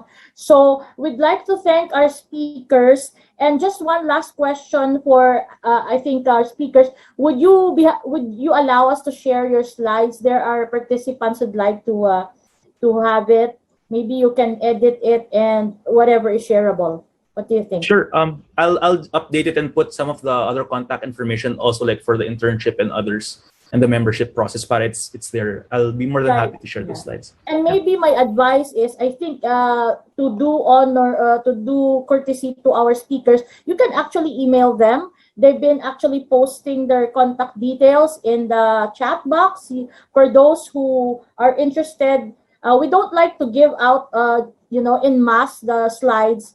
We just want to probably give it to those who are really interested, and we'll be doing something about it moving forward. So first of all, we would like to request our tech team to put out the virtual certificate of our first speaker, Mr. Alvin Huban. Thank you, Danielle. Okay, next we have Magu Del Mundo. Si Alvin, naging magandang lalaki ah. Paano to? Si Magu na yung picture mo. Ayan. Thank you, tech team. Mukhang gutom yung tech team natin ah. Ayan. Magu, thank you. I'll take a picture of your certificate and video. Thank you. And then finally, of course, we have Mr. Lawrence Panganiban. So thank you very much to all our speakers. And now we move to our second part of our program, which is the creative showcase of our Visayas talent. I hope kahit na naka-off cam or maybe on cam, our 4 speakers will stay to listen to the next set of speakers. To showcase our Visayan digital creative talents, we will have several speakers from illustration, cover, and art. Then the Art 6200 of Dumaguete, design illustration, 2D animation, stop motion animation, and film. All right, so let us now move to our first speaker. So our next speaker graduated Bachelor of Fine Arts, Painting, Silliman University, and then he co-founded the Dumaguete Animation Guild, a non-profit organization of creatives based in Dumaguete and Negros Oriental. He is currently a freelance illustrator and a cover artist for Marvel Entertainment and Aconite Books. Please welcome to talk about illustration and cover art, a Marvel cover artist based in Dumaguete, Mr. Steve Abanto. Hi, good afternoon. It's a huge pleasure to be here again. This is my third time. The first time I was an attendee at Bacolod Creacon, I don't know how to say it. And the second time was in Bohol, and now. Sir Lawrence asked, how do you follow an all-star cast of really amazing creatives? Imagine what I'm feeling right now. So, yeah, I think it was one of my art heroes, John Howe, who said illustrators should be issued a restraining order to forbid them from actually talking about what they do, because their work should be doing the talking for them. But unfortunately, my artwork cannot tell you or impart to you some knowledge or wisdom of how it came to be. So I'm here to fill in that gap. So today I'm tasked to talk about illustration and cover art, particularly how I broke into the industry and how I got my first Marvel gig. With only 2 cover artworks for Marvel under my belt, I feel like I have not yet lived enough of that professional cover artist life to inflict you all with what I think should be done.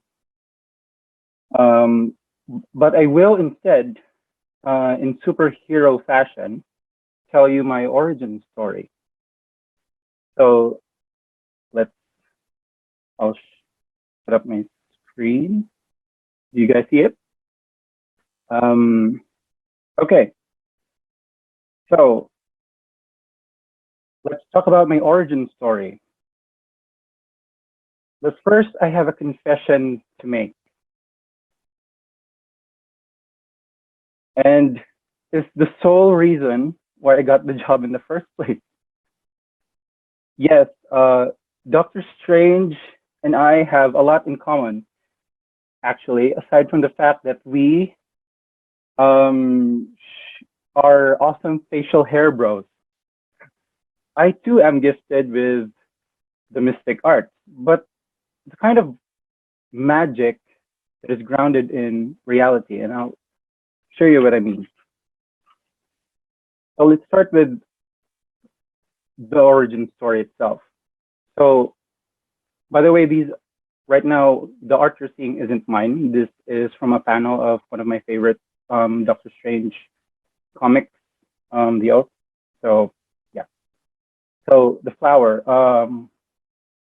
No, I did not go sniffing radioactive or magical flora. But in kindergarten, one of my teachers asked me to draw a flower. And this is what I drew. But she said, no, Stephen, that is not how you draw a flower. This is how you draw a flower. And I was like, what the? I didn't swear. So, but I was like, no, that's not how you draw a flower. There are actually daisies planted outside the classroom, and I drew what I saw.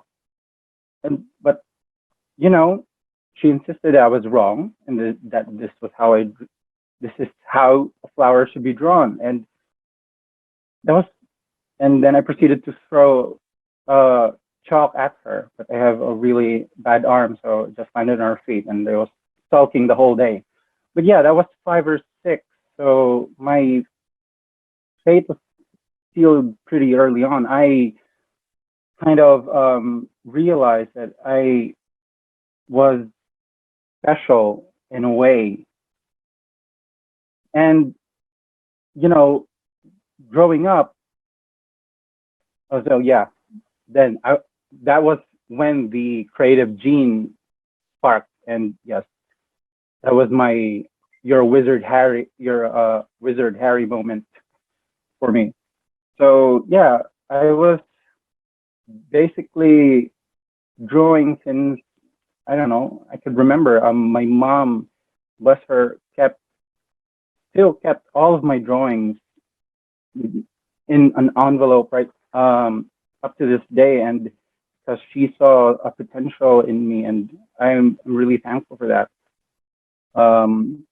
Yeah, growing up, I was the court doodler. I was an incessant doodler in class. I was your classic the art guy in class, and even was awarded best artist of the batch and all that, even until university. So yeah, then finally university came, college. I had to make a choice. So like most parents, mine just wanted the best for me. You know, in university, my options were limited. I had to attend the local university, Suleiman University. I didn't know what I wanted to do. A career in the arts was not on the table. In fact, I never really considered it as a career move. So I went with the basic, or the what your parents want you to do to pursue starter kit, and I picked one, and I went with engineering and design because it had design on the title. So I went with that, and all I know was engineering drove me insane. It literally made me miserable, and like my classmates wouldn't go to me for answers, you know, or ask me about their assignments or whatever. I was just known as the guy who drew a lot, and so I was the odd one out. I was a wrench. I was literally a wrench in the gears. So in 2009, Philippine University opened its fine arts program. It was a shock to me. I didn't Uh, I wasn't expecting it at all, but they did, and their flagship course was painting. So I shifted without telling my parents. So starting over was terrifying in itself, but telling your parents that you just flushed 2 whole years and a lot of money down the drain was even more terrifying. So, but long story short, they eventually came around and they actually told me that they knew deep within that I kind of made the right decision because I had a gift for the art. And if that was what made or makes me happy, then that's what makes them happy. So I'm just really lucky to have very supportive parents. So yeah, that was, I accepted my acceptance letter to not quite Hogwarts, but close enough. So that was training for 4 years, and it was the most crucial, I think, the most important decision I've ever made, and I'm still so proud to have made that decision to this day. But you know, talking about art school, the whole experience of art school is like a greenhouse. You're taken care of. You're safe in the hands of your mentors. You grow with an array of skills and techniques. And at the end of the day, you feel you can now slay dragons and be the superstar artist you've always dreamed to be. But then you are, at the end of 4 years, you are unleashed. And often than not, there's no way for all of that energy to go, or at least the very first year out of art school, at least for me anyway. The first steps you take, outside outside of that safety zone is extremely terrifying. And I didn't know what to do with myself. I was at a crossroads. I have a degree in painting, but that in itself isn't a guarantee that I would be able to achieve what was then a very vague goal. I knew I wanted to be a good artist, but I didn't, or a great artist, but I didn't know what kind of artist that would be. So when I did figure out that I wanted to pursue a career in the digital arts, whatever that entailed, it felt like starting over again. I had, my degree was in traditional painting, while my mentors, my instructors, gave us free rein on exploring all kinds of media, but what I was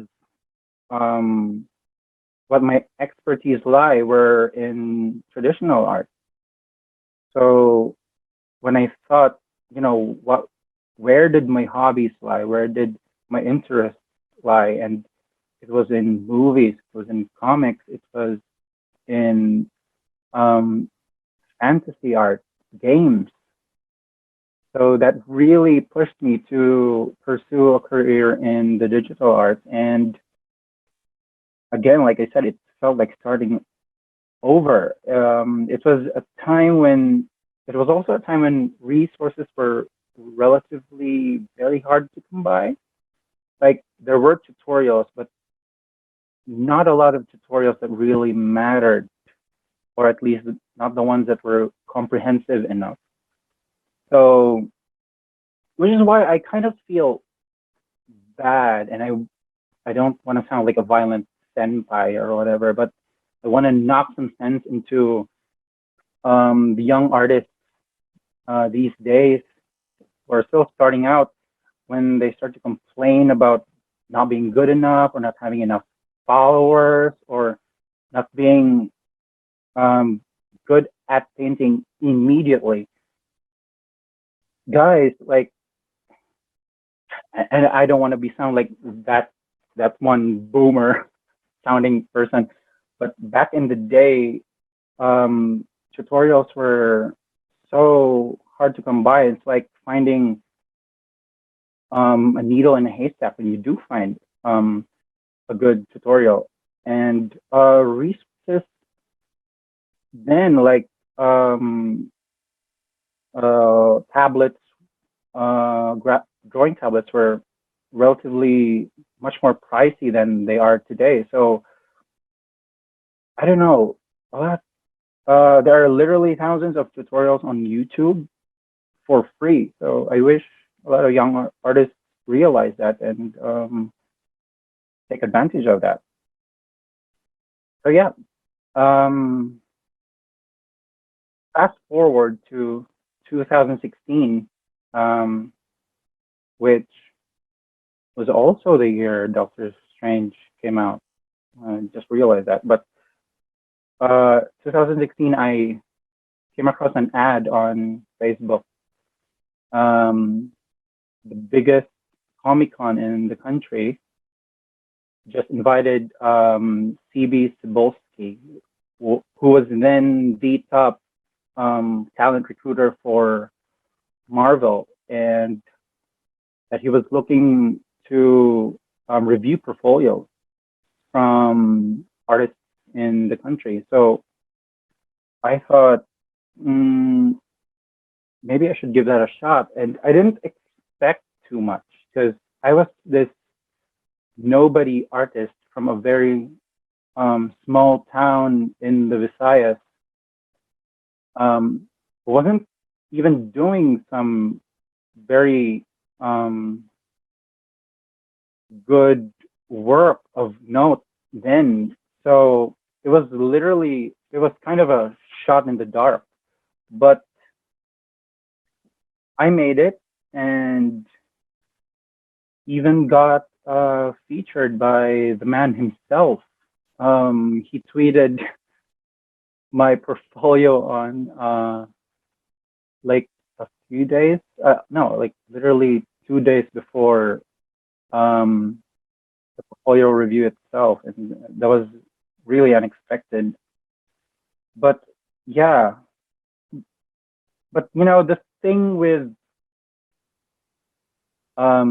achieving a semblance of success,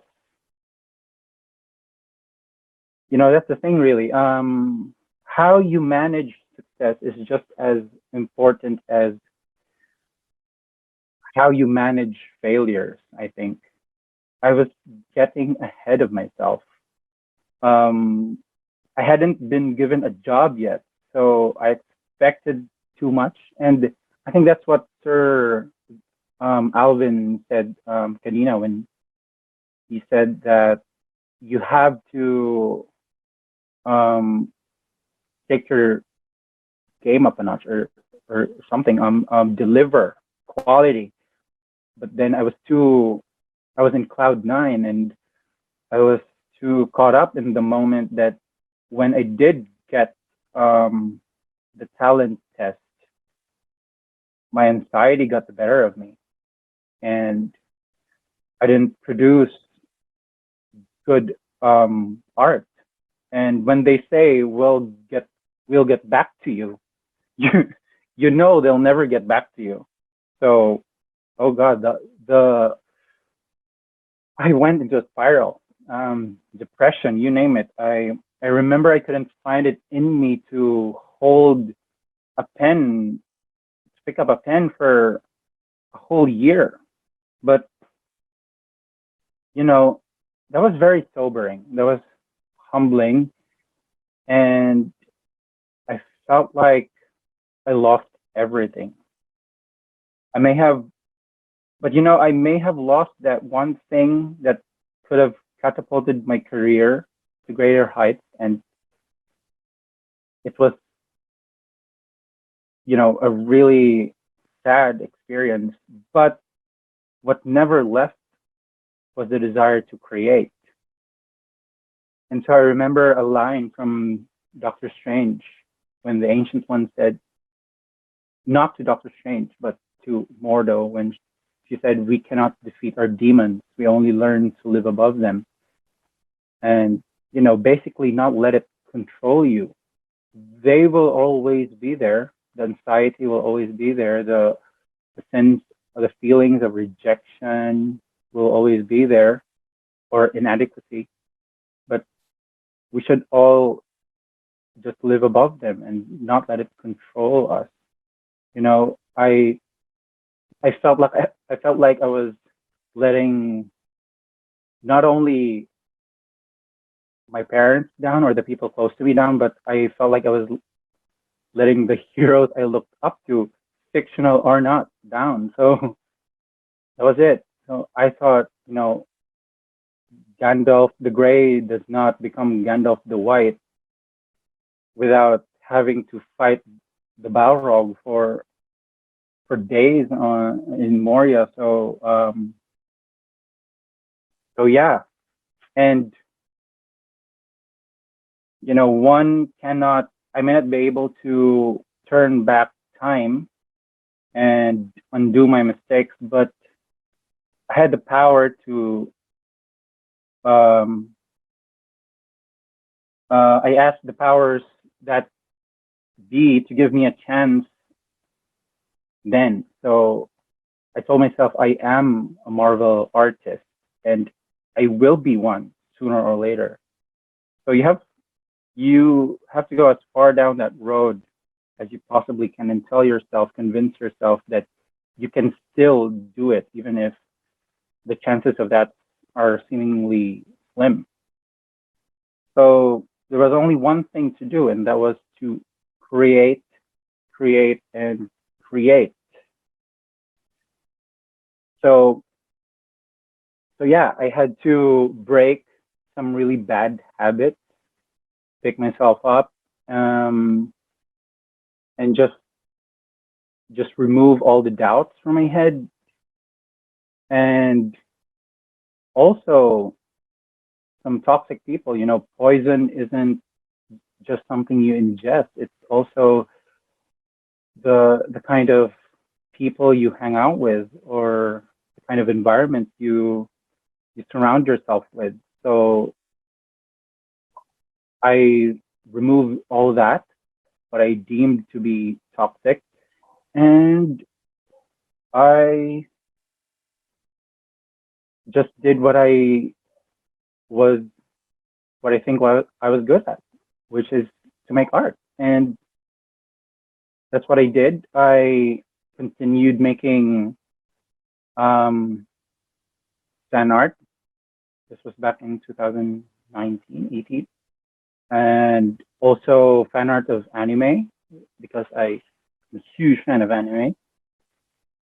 And made my own characters in 2019, I think, or late 2018. I was shortlisted in Comic-Con Asia, I think it was called, for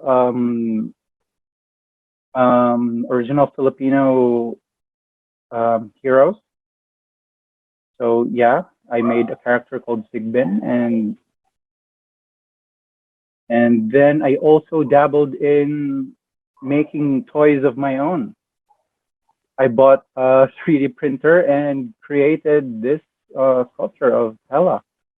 And so it wasn't spreading myself thin. I was careful not to do that, but I was at the point in my life where I thought, I have to be ready when the call comes. I have to do a bit of soul searching, and I even went as far as learn animation, and it's this one, for example. It's my own characters. So yeah, I went as far down that road to just explore all types of media. So I could ready myself for the challenges that lie ahead. So yeah, these are just a few of the stuff that I did when I was dabbling in animation. I didn't have professional help, or at least the kind of help that you pay for in actual schools. But again, resources on the internet made me do this. So yeah, it's possible, you guys. They're all just, these are scenes from Dumaguete. So I animated that, and probably will continue to do that. Make it a full-blown story, hopefully soon. So yeah, I also went on a pilgrimage to the Holy Land, believe it or not. I'm a huge Tolkien fan. So when I had a chance to go to New Zealand, we went there with my family and did a bit of soul searching. Yeah. So 2020, Corona. So Corona.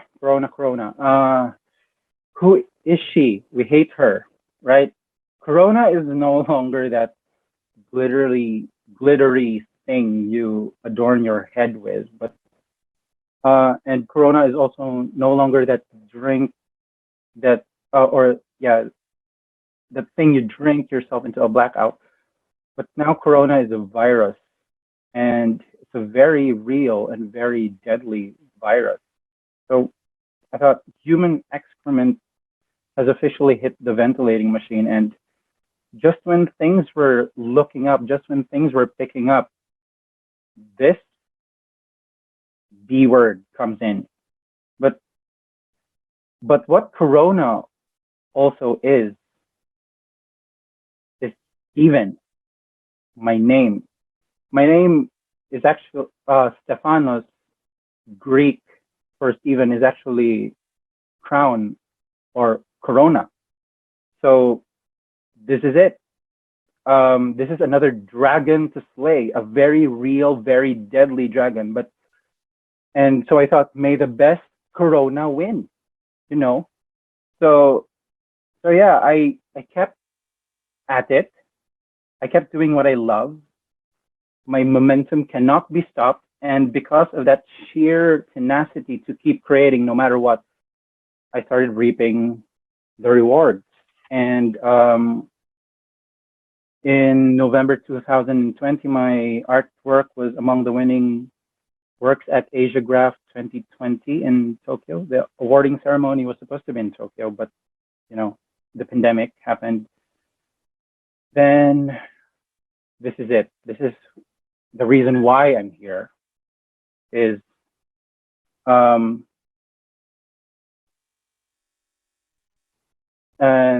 2020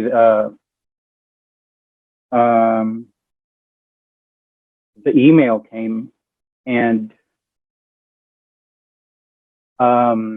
yeah, that was it. I got the email from Aconite Books, the publisher who works for Marvel, and that was my one chance, and the rest is history. And here we are, and I'm officially cover art, and I think I'm running out of time, and I think this is a message from them that I should stop. So yeah, that's it. So thank you so much for having me, and I wish that had inspired artists, young and old, to tell stories through illustration and to be shining examples that quiet confidence and hard work can take you to places even in the Marvel universe. So thank you so much. Back to you, ma'am. Thank you, Steve. We are all looking at your slides, and they were fantastic. Thank you for your creativity, for your artistry, and putting the Philippines in the map, in the illustration sector. Please stay with us for the Q&A. Our next speaker is a full-time junior software development engineer, a visual creative, and the founder of Art 6200 from Dumaguete City, Negros Oriental. Our speaker has always been supportive to the art community of Negros Oriental, from being the former president of Guhit Pinas, Negros Oriental, to becoming the founder of a new art community in the province, Art 6200. She has always wanted to have a structured community with a purpose to unite, encourage, and grow along with other traditional and digital artists, beginners and pros alike from all walks of life. The goal of Art 6200 is to create open opportunities for its community, like commissions, exhibitions, partnerships, and simply an avenue for artists to learn and explore creative direction. The founder of Art 6200, on the topic, a growing community, or how to grow a community of creatives, please welcome Mage and Phone. Hello everyone. It's first of all, I'd like to thank the organizers, especially Ma'am Dana Fortunato, for tapping me to be a part of the speakers for today's talk. So this won't be about me; it will be about our community. So actually, I'll just give a little continuation on my introduction. So I'm a full-time software development engineer from Extensa. So actually they're watching me right now. And my other fellow members from Art 6200. And then, so yeah, let's move on.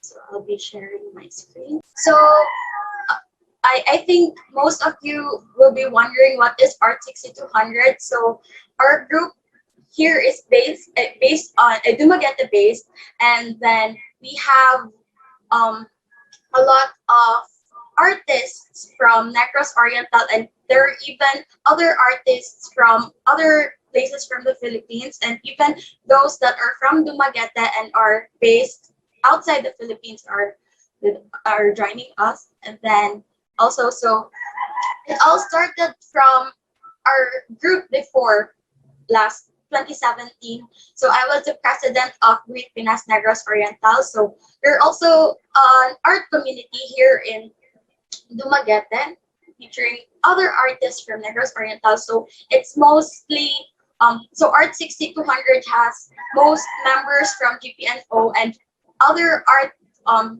groups here in Dumaguete also.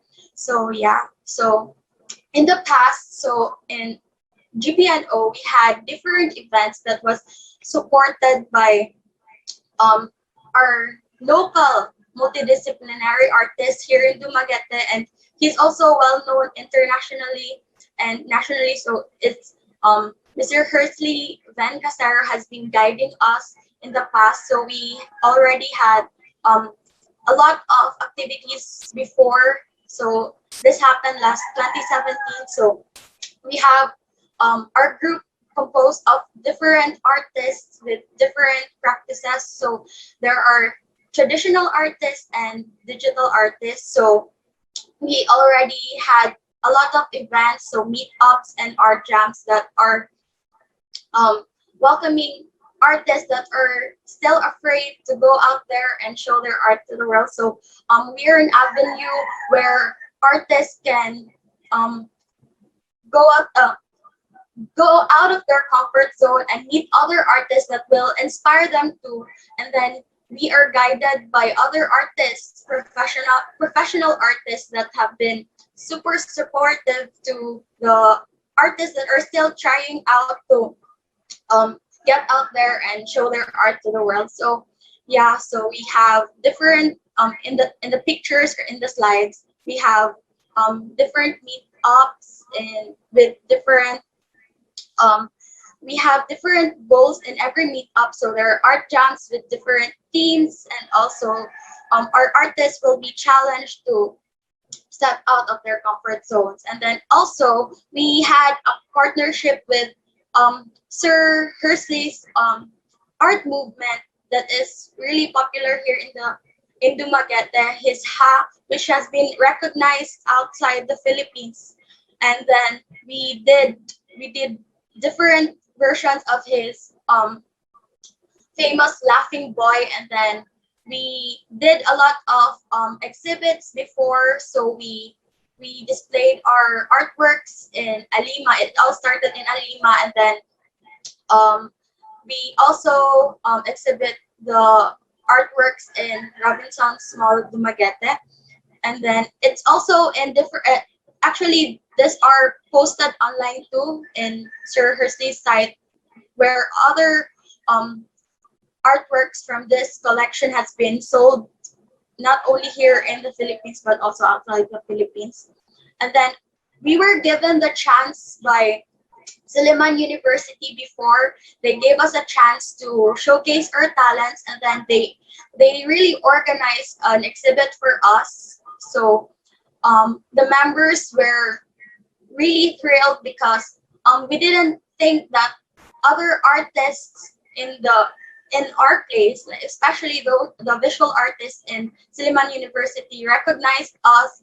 Then they gave us a chance to really showcase our talents. So I'm more focused on helping the community, which I don't really personally gain from, because I'm really focused on them showcasing their talents. So maybe they call me the mother of the group, because I really want them to go out there. I really push them to their limits, because I don't work in the creative industry, because again, as mentioned earlier, I'm a software development engineer. I don't do a lot of art nowadays. I've been doing it just for my hobby, but I'm also verging on the creative side in my photography also. But yes, I'm more focused on pushing the artists, because most of them are really scared on how to start. And then I think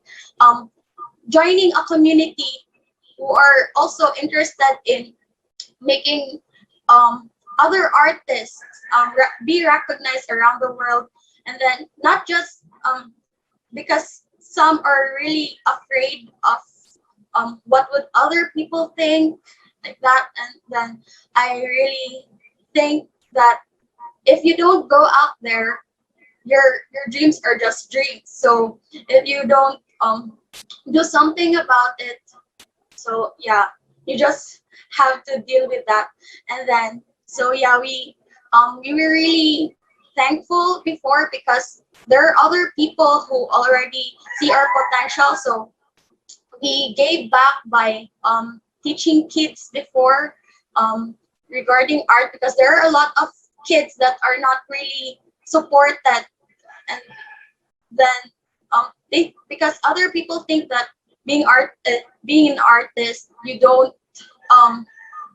get a chance to be recognized. So for some, again, so for some, they think that they are not recognized to be just like other people who are working in the offices, like those who are engineers or what other titles, doctors. And then for some, I think there are still other people who think that way, that artists don't do a lot.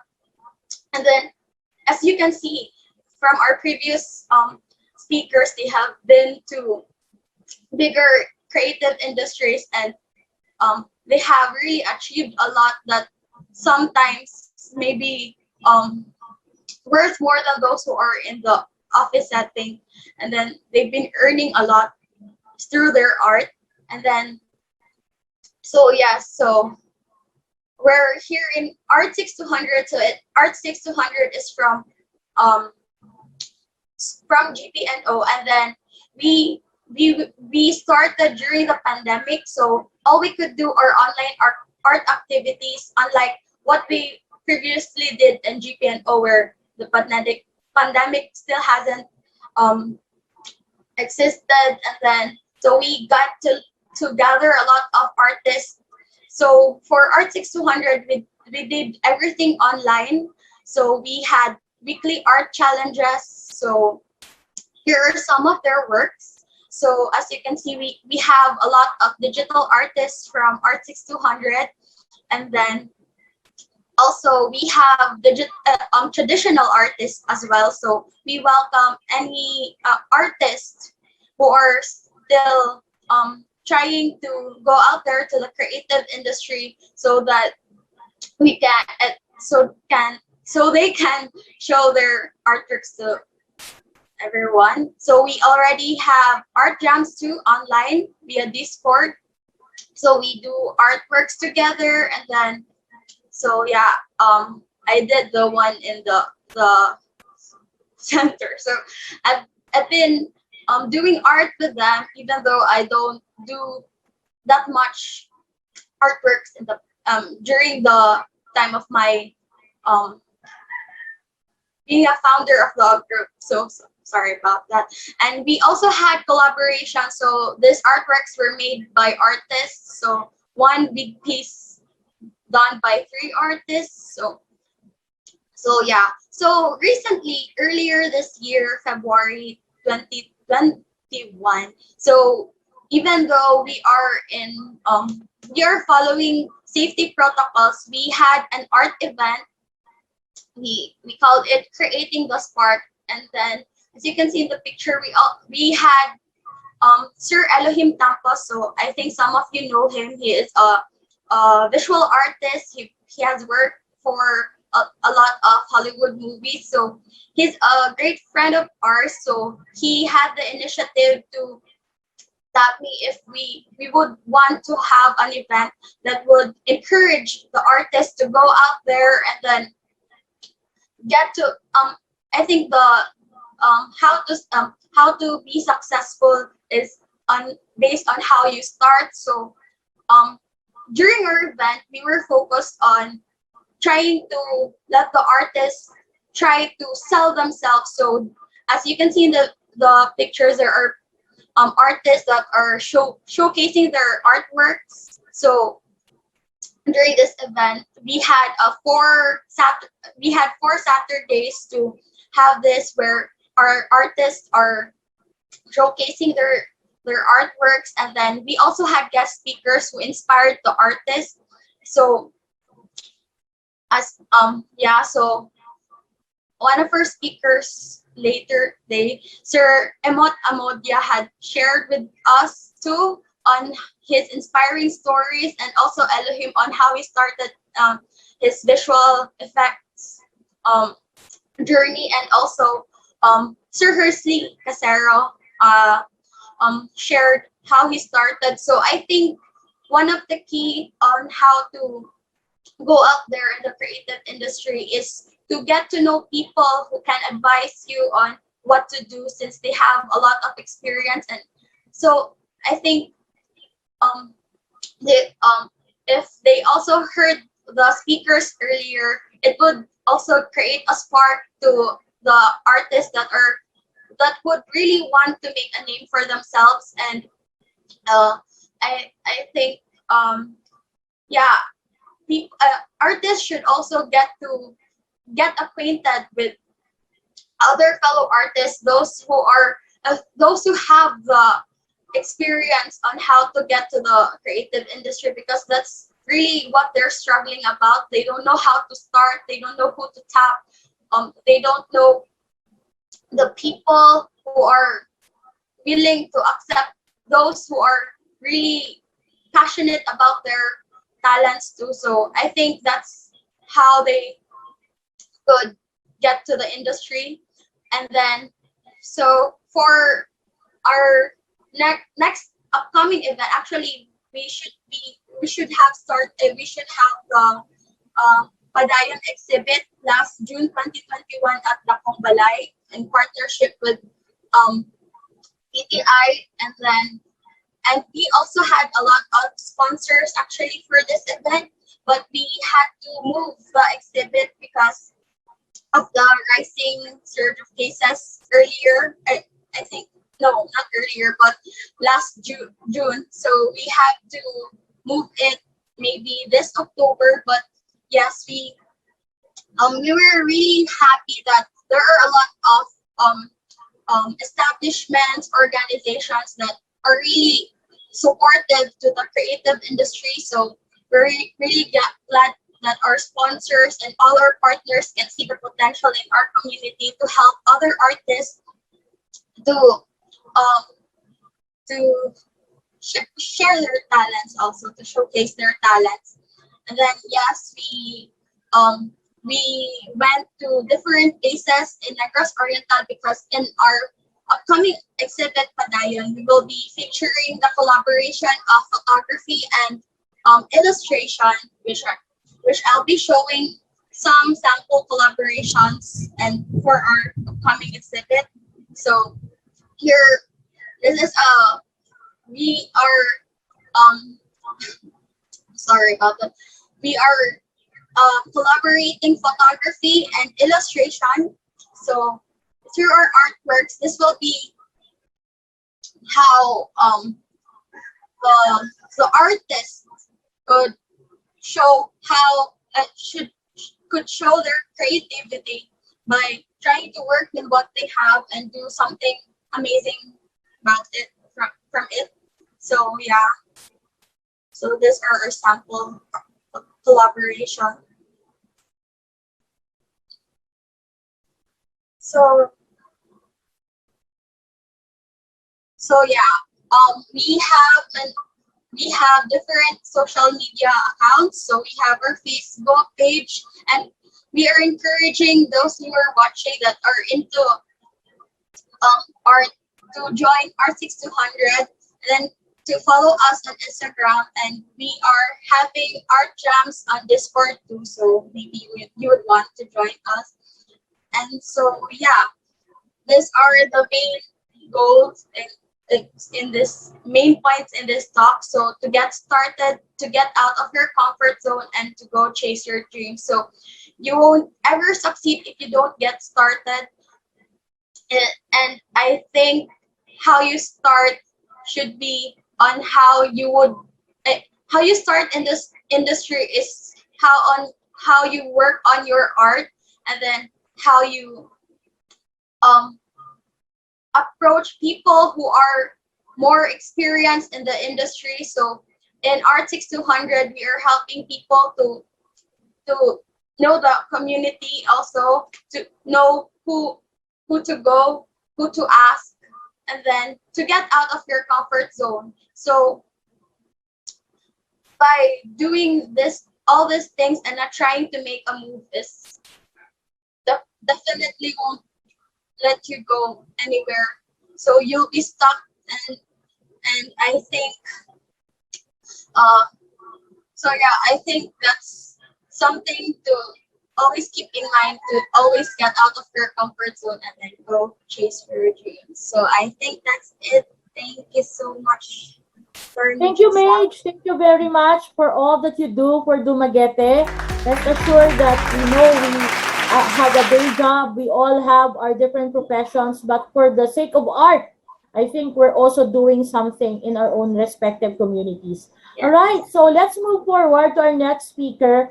Our next speaker is a graphic designer and an illustrator based in Cebu. His work ranges from editorial illustrations, digital infographics, and print designs.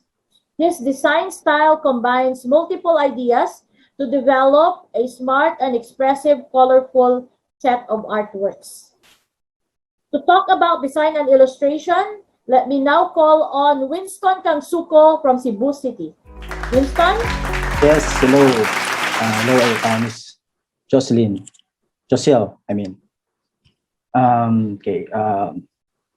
So yeah, there. I hope everybody is healthy right now. And first, I want to also thank the people behind this event for inviting me to share my work.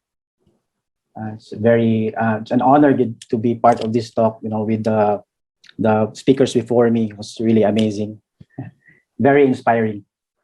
So I'm going to share my screen, and let me know if my audio and my presentation doesn't work.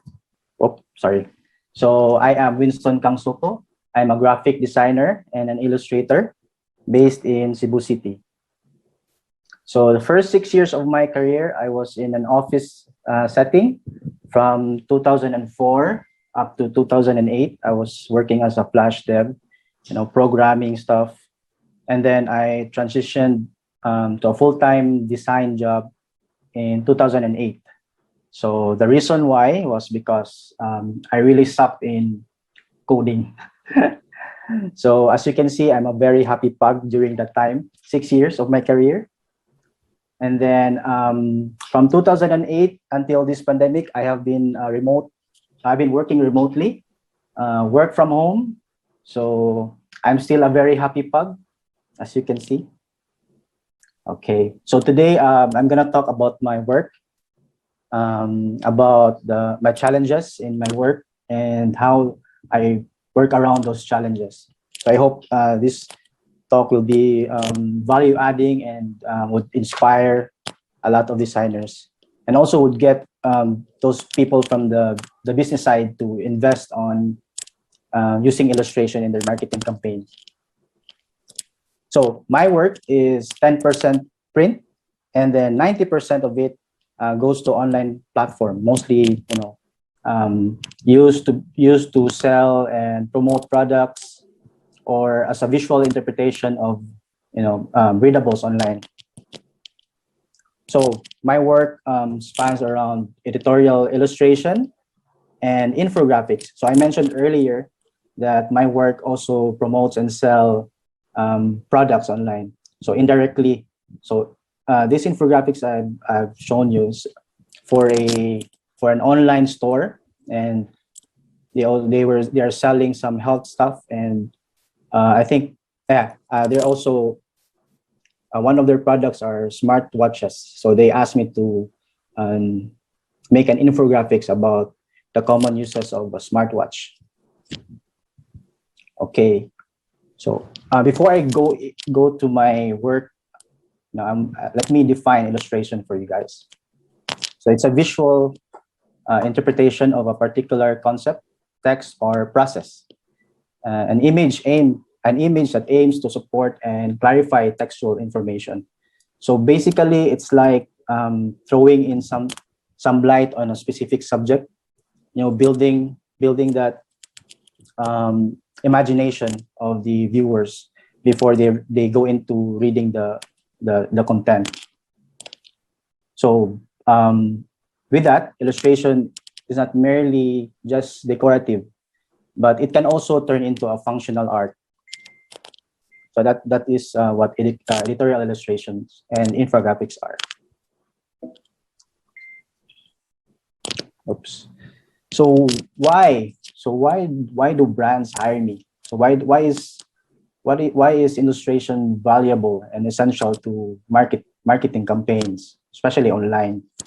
That is, majority of people perceive images faster than words, and that is backed up with scientific study. And then effective support to the copy. If done right, the graphics and the content can have a very good harmonious relationship with each other. And then brand awareness and recognizability. So, for big brands, they already have their own branding style. So if it is consistent enough, it would really promote awareness of their brand. And then setting the emotional mood of readers. So with a very good experience in, if the illustration sets up, can make a really good impact on the readers, it would result to good experience, and that would make the content shareable. So the first project I'm going to show you is actually one of my first project as an editorial illustrator. So I started with McKinsey & Company.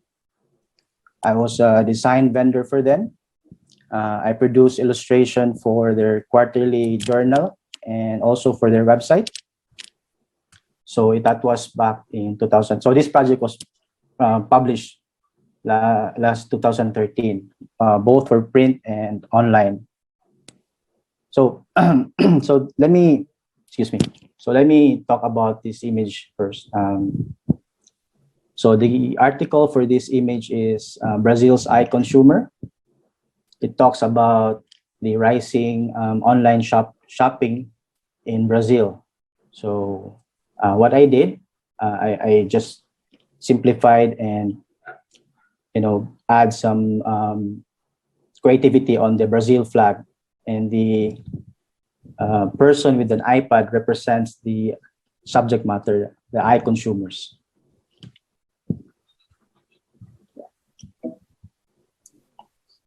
So challenge, I think there's only one major challenge in my work, and the goal is just to create images or illustrations that are relatable and relevant to the subject matter. And according to Dennis Zilber, intellectually, it's a very challenging field. So from when I started, I have some, I also have some experiences in failing to make an impact on the client. And usually it results to more time working on the project.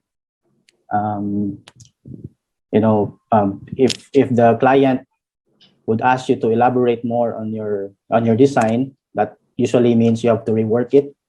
You have to either edit it, clarify the ideas, or worse, you have to really go back from the start and come up with a new set of studies. And by that time, your deadline is really tighter. So what do I do? How do I make sure that I met the goal of not failing to impact the reader and the writer? So first is you have to know the target audience, very important, and then read the text as much as needed. So for me, I usually read like 2 to 3 times, and then find keywords, highlight main ideas, and then you can create your clear and engaging illustration. So in an event that you're in creative block, you can look for some references online, and then innovate. You can actually interpret the same idea 100 times. There's a lot of ways to interpret a single idea. The next project also is from McKinsey. So the article title is Price Wars. It talks about the pricing competition among the telecoms.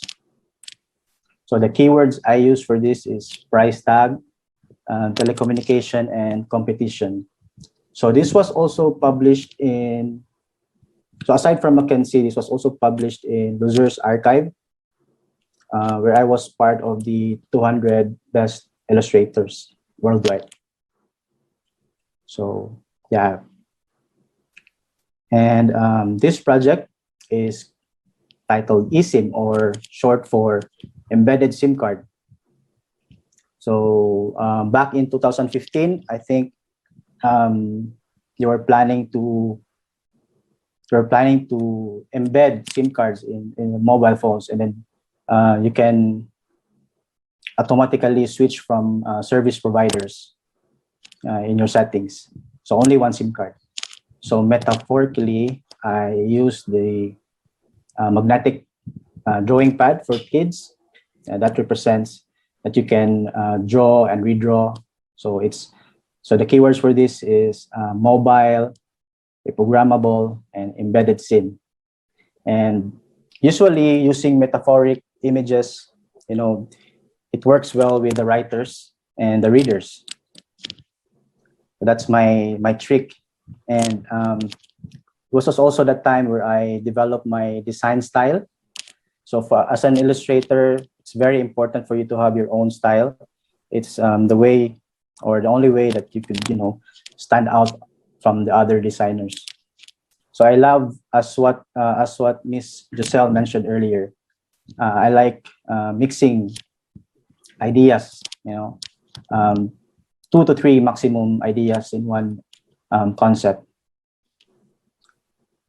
Yeah. So the next project I'm going to show you is for Sunstar. It's a local newspaper here in Cebu. Actually, this is my first local project since I started designing. So back in 2017, there was a debate among Cebuano netizens that who makes the best lechon in Cebu. So I think Sunstar decided to cover it in their Sunstar Weekend magazine, and they asked me to illustrate something for that. So I decided to illustrate the head of the lechon, and then on the other side, a collage of ingredients, because for me, I think it really boils down to the recipe and the process of making your lechon. And with the copy, make lechon, not war, and the presence of the chopping knife, it really worked well. So after this project, I have more projects coming from them. So I'm gonna show you three more projects from Sunstar. It's Valentine's Day, cover for Valentine's Day, where the interior talks about or promotes about restaurants and some food for celebrating Valentine's Day. So in this cover, I used lovebirds, and then I illustrated them as a wine glass and blueberry cheesecake, which I really like. And then the next one is for Father's Day. It's an old man kind of reminiscing his fatherhood memories. And the last one is for Earth Day. So the working title for this is Be a Responsible Traveler. So they gave me some pointers on how to be a responsible traveler. And with those pointers, I decided to create a map and then just visualize each pointer on the map. And eventually the cover became like an infographic cover. So, okay. So the last project I'm going to show you is for Mega White Construction. So they're the company behind, the renovation of the new carbon market, which is very, very controversial right now. So they asked me to create 6 illustrations for their board up wall, and eventually for their for the enclosure tarp for the construction duration. So I'm just gonna talk about this image because this is the one I had most that I enjoyed most in working. So they gave me 6 subjects, and those subjects are products that you can see in the new carbon market. So there's guitar, there's flowers, also lechon, puso, religious artifacts, and street food, and I think mango, and puto maya. So I researched about the history of guitar in Cebu before I worked on this, and it was during the Spanish era. There was a certain priest who brought in his guitar from Mexico, and it got broken. So he asked some locals in Mactan to fix it. And Pinoys, we really know opportunity when it comes knocking on our door. So as smart people, that's when the guitar industry started in Mactan. So as you can see in this illustration, you can see the Mactan church, and to balance it out on the left side, I added the material or the wood that usually creates the guitar. So these are the other illustrations I did, including the lechon, which is actually how they found me. They researched about stuff in Cebu, and they came across my lechon illustration online. So yeah, and this is the actual board up. This is actually behind the Cebu City Hall. There's a park there near the Cordova Bridge. Yeah. So before I end, you can see more of my works on my website. And if you want to collaborate, you can email me at work@tonkangsoko.com or connect through Facebook and Instagram. So Thank you yeah, very that's much, it. Winston. All right, thank you very much. I hope you enjoyed it, and Yes, you know, we love your insightful design. and value adding to you guys. Right. So please post your details, probably the one that you can share publicly, probably an email address where anyone from our participants can get in touch with you. I would personally love to get in touch with you because I love your designs, and I Thank am you. also a creative myself. No, our next speaker is the founder of Emotoons Animation Studio, the former president of the Cebu Animation Guild, a board of director of the Cebu International Film Festival. He is also the vice chairman of the creative industry of the Cebu Chamber of Commerce from 2019 to 2021, an evangelist of the HUION, brand ambassador in the Philippines. To talk about 2D animation, the founder of Emotoon Studio from Lapu-Lapu City, please welcome Fillmore Imot Amodia. Thank you, Attorney Giselle, for the introduction. What I'll be sharing to you for today is about how I started our humble beginning here in the studio. To begin with, I actually started our studio 10 years ago, and I started it with nothing. In fact, if you don't believe me, I even had a single peso capital. I started it borrowing my sister's computer because my sister works in a bank and she was able to loan a computer. And way back 2008, computers is a bit expensive during that time. So actually, I have to thank Winston because Winston is the one who introduced me to freelancing.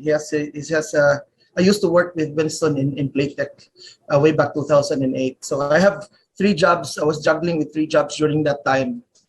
I was teaching in UC, University of Cebu. They are the first one to introduce animation program in Cebu, and I was one of the first animation instructor there. And I teach in the morning, and in the afternoon, I have a full-time day job in Playtech where I used to work with Winston from 1 to 10. In the evening, that's where I do my freelance job. So since I don't have a computer, I have to wait for my sister to finish playing Friendster because there's no Facebook during that time.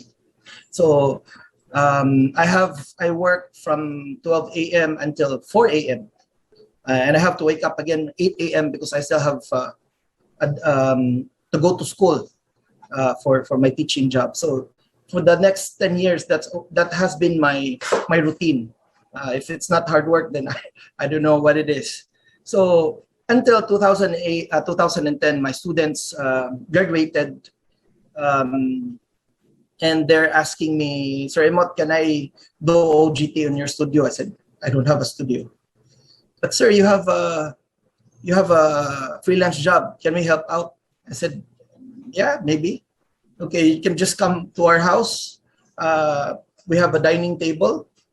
I clean it up, and they bring their own computer, laptop, and that's where we started.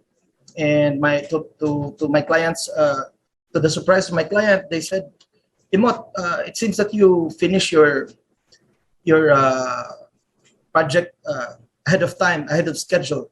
And I told them that, well, my students are helping me out, sir. So and they said, and he said that so you have a team? No, sir. It's just my students helping me out. And he insisted, but still you have a team. And that's when I realized, actually, it's true. I have a team. So we continue as a team of three.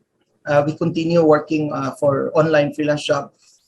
And during that time, I cannot even think of a name or a studio, because when you have clients, they ask, well, what's the name of your studio? I said, what I can think of is my nickname, Emot. And I just added tunes. And I know it sounds stupid, but it stick with us. And until now, we're using Emotunes as our studio name. So for the first 5 years, we really didn't make money. To be honest, we spend more than what we can earn. So with the help of other people, I was able to survive until 5 years after I get married. That's when my wife started helping me out. She registered the studio into a business, and she also take care of the client relations, talk to the clients. And for the next 2 years, from 6th to 7th year, that's when we started not really making money, but at least it's break even. And then I think on our 7th year, we had we're about to even close the studio. Was about to do that because a client from India didn't pay us about $500,000. And for 2 months more, I haven't paid my team. And I told them I don't have the money. Hopefully we can get more projects so we can pay you guys. And to my surprise, they stick around and continue working until when I was about to give up. DTI Cebu invited us in a Marco Polo for a Chinese Filipino meetup, business meetup somewhere during that time. And I was just handing out calling cards because who knows the studio. I wasn't able to schedule one-on-one meetings with them. So I was just, as long as it looks Chinese, I just give them the calling card. And one instance, even a Chinese-looking guy, and he told me, "Bisaya ako, bay, give it to someone else." I said, "Sorry." To cut the story short, after 2 weeks, to my surprise, I got a call from a Chinese company, and they were asking if I'm willing to make a sample for a book, interactive book, and we did. And a month after, they called us, "Come to China, all expense paid trip." And I went there for 2 weeks. We were the last of the invited because there were three. We were 3 shortlisted, one from Manila and the other one is Chinese. And to my surprise, we got the project. And that time I was about to give up the studio. And it's our very first 1 million project during that time. And since then, we started growing and growing. It's never been easy. There's always challenges, but you learn from those challenges and you grow from those challenges. So and even until now, we're still learning and improving our craft because the more we continue, the more challenging the projects are, and it's always been. Actually, I'm here in the studio. I wanted to show you guys if I can. Maybe it's hard to change my background. Anyways, to end, before I end, I will show you our demo reel. But I think a piece of advice that I can give to upcoming young animator is, I think it's better to focus more on the attitude, because one thing I noticed when I was starting my studio, I wasn't able to do this alone. It's all about the help of many people. One of those is my students. I couldn't have a studio if it wasn't for them. So be kind, be nice, be honest, because when people trust you, a lot of people will help you, and that's where you started growing. So I will share my screen with our demo reel.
That's our demo reel. It's not really the latest, but that's one of our works. I think I'll leave everyone with a quote. Always aim for the moon. Even if you fail, you know you always fall under the stars. So never give up and always aim high. Attorney Giselle, thank you so much for the opportunity, and in ICP, and especially to Ma'am Dana. Thank you. Thank you. Thank you. Thank you very much, Inot. We're happy to have followed your journey. Maybe when we give you your certificate later, you can remove your background to show us your studio if you wish to. All right, so let's move on to our second to the last speaker. Please stay because we still have two topics: stop motion, animation, and film. All right, so and take note of all those beautiful words of wisdom coming from our speakers. No, let me now introduce our next speaker. Our next speaker is actually a duo. There will be two of them. They will share the on-screen stage as creative professionals under VISAYAS Incorporated. So our first speaker is a 2D animator who worked with Cebu-based animation studio Bouncing Ball on various commercial and festival pieces for several years before becoming a part-time instructor at the University of Cebu's animation department. She's currently 2D and stop-motion animator at VISAYAS Incorporated. Welcome, Ms. Carlin Senesa. Now let me introduce her partner. The next speaker is an animator as well, illustrator, voice actor, and a kid at heart. I like that. She studied classical animation at Vancouver Film School and has an MA in Cinema Studies at the University of San Carlos. She received a scholarship for Creative Voices Certified Voice Artist Program and is now a certified voice artist. She worked at Ex Libris, DHX Media, Slap, Happy Cartoons, and 77 Sparks. She currently works at VISAYAS as a 2D and stop-motion animator and teaches part-time at the Fine Arts Department of the University of San Carlos School of Architecture, Fine Arts, and Design. She's also a member of the Ang Ilustrador ng Kabataan. Please welcome Ms. Deborah Debbie Tudtud.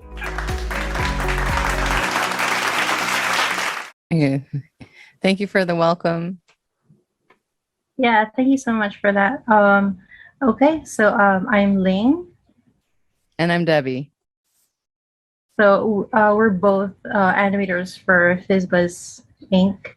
It started out actually as a web and app design company with a small team of young professionals. And then over the years, slowly and steadily started expanding its team and its services. So one of those services is stop motion animation.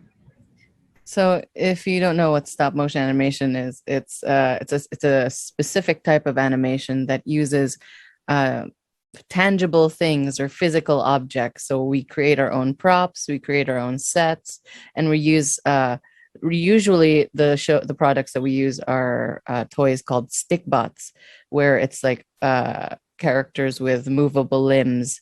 So you move a bit and then you take a photo. That's why it's called stop motion. So you stop the frame, take a photo, take another photo every time. So there's a bit of motion as you continue shooting. So that's what stop motion is. And yeah. Yeah, so you can see how that looks over here.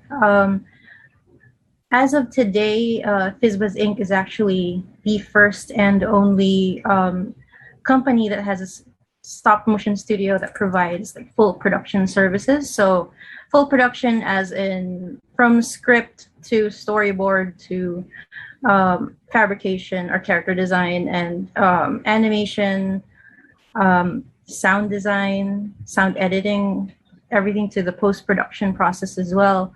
Everything you see on the screen. Yes, yeah. Including voice acting. Yeah, so we also there's record not a our lot own of voices. Characters here.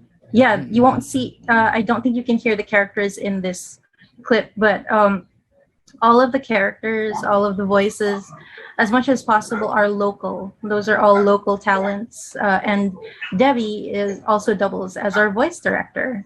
Yeah, I mean, it's an honor. And yeah, we try our best to tap local and national voice actors around. And also, same thing, the writers we try our best to make everything made here in Cebu or in the Philippines. Yeah. So Debbie would know regarding the voice talents because she is our certified voice actor. So she helps direct all of our voice actors as we record. So another sample of our work. Mm-hmm. So this was from Animahena show last year. So it's a combination of stop motion and 2D and 3D. So we tried to cram in as much of us as possible into just that small segment. So a lot of people. It's part of the art jam and then this was our contribution. And because FizzBuzz, not only do we do stop motion, we also do all sorts of animation. So we tried to like incorporate each one of them in this short amount of time. Mm-hmm. Yeah. So some of our cartoons or some of our works have ranged from 15 seconders to 13 minuters. I think 13 minutes was our longest short film. We've also worked on some series that are on YouTube, some short cartoons, and some. I agree. You can also check it out on Stickbot Central and Zing Toys YouTube channel, and we also animate some on Instagram, so for our clients. And recently on TikTok. Yes, that was the TikTok. latest stuff. Yeah. So yes, please do follow, like, share, subscribe, and hit that bell icon. Yeah. So I think that's speaking of our other services or other our majority of our works that's really the bulk of our work is really stop motion animation, but we also have our 2D and 3D stuff as well, 2D and 3D animation. One of our two works, one of the ones that we're really proud of is called Hyperstrike. It's called that because if you can see, the main weapons of the characters are all based off of existing toys. Yeah. So the client or Zing Toys really wanted to, I think for this brief, create a cartoon, but base it around the product, the toy. So we came up with sort of, I think the inspiration was something like Dungeons and Dragons, but sort of a combination Hunger of Games. That and Hunger Games. I think it was obvious from the bow and arrow. So this was animated in 2D. We used storyboard software called Toon Boom Storyboard Pro, and we also used Toon Boom Harmony. So this is frame by frame paperless animation. So everything was done on digitally. Yeah, we were very proud of the project. Yeah, because most of it was done in-house. The concept and script, the anime, the keyframes, the character designs, and the voices. Yeah, all of it was local. I mean, we reached out, and there were, we were surprised by the number of people who, number of talented people that we could actually work with for this. So,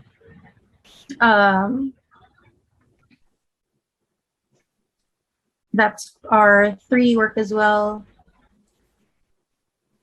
So if you notice, a lot of it revolves around toys. This is kind of like a dream job because if you grew up watching cartoons, a lot of the cartoons from your childhood were based off of toys. G.I. Joe, My Little Pony. My Little Pony. If anyone Barbie. Remembers the Sky Dancers. Sky Dancers, yeah, for sure. Yeah. He-Man. So, yes. That was a cartoon that became a toy, I think. No, I think it was a toy first. Oh, okay. Right? They were promoting the toy. So, So a lot of our works consist of, I think, for especially the samples you're seeing right now, those are for marketing purposes. So the client will ask for a short sizzle just to let people see how the toy functions, how it works, all the different angles and all the different details that they want to highlight. Another great thing about FizzBuzz is like we like to tackle like different styles. So if you notice, each short doesn't always look exactly the same as the next one, because we want to experiment as well. So like we have a bit of creative freedom with regards to the look and feel of the project. So yeah. So we also participated in Animahenation. So if you can see, the arrows are this was last year. So 2 of our stop motion shorts and 1 of our 2D 3D hybrid animated shorts got nominated, and then we won for. We were one of the like winners of last year's, one of 5 winners. And the project was called PopBot. It's a combination of 2D and 3D, and we can show you the teaser right after. We were very proud of it. The year before that, Rip Roller is also was a finalist, and it's also 2D 3D, and it won Best in Production Design. So we're also very proud of. I think it was the same team that worked on PopBots as well for this one. Yeah, we've been participating with Animahenation, I think at least almost every year. For the past maybe 3 or 4 years, 3 years. Yeah.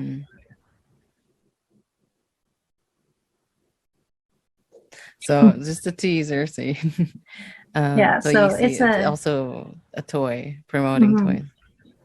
So this was an interesting challenge because it was a 2D 3D hybrid. So the characters' faces are in 2D. The backgrounds are the text. Was it the textures or was it?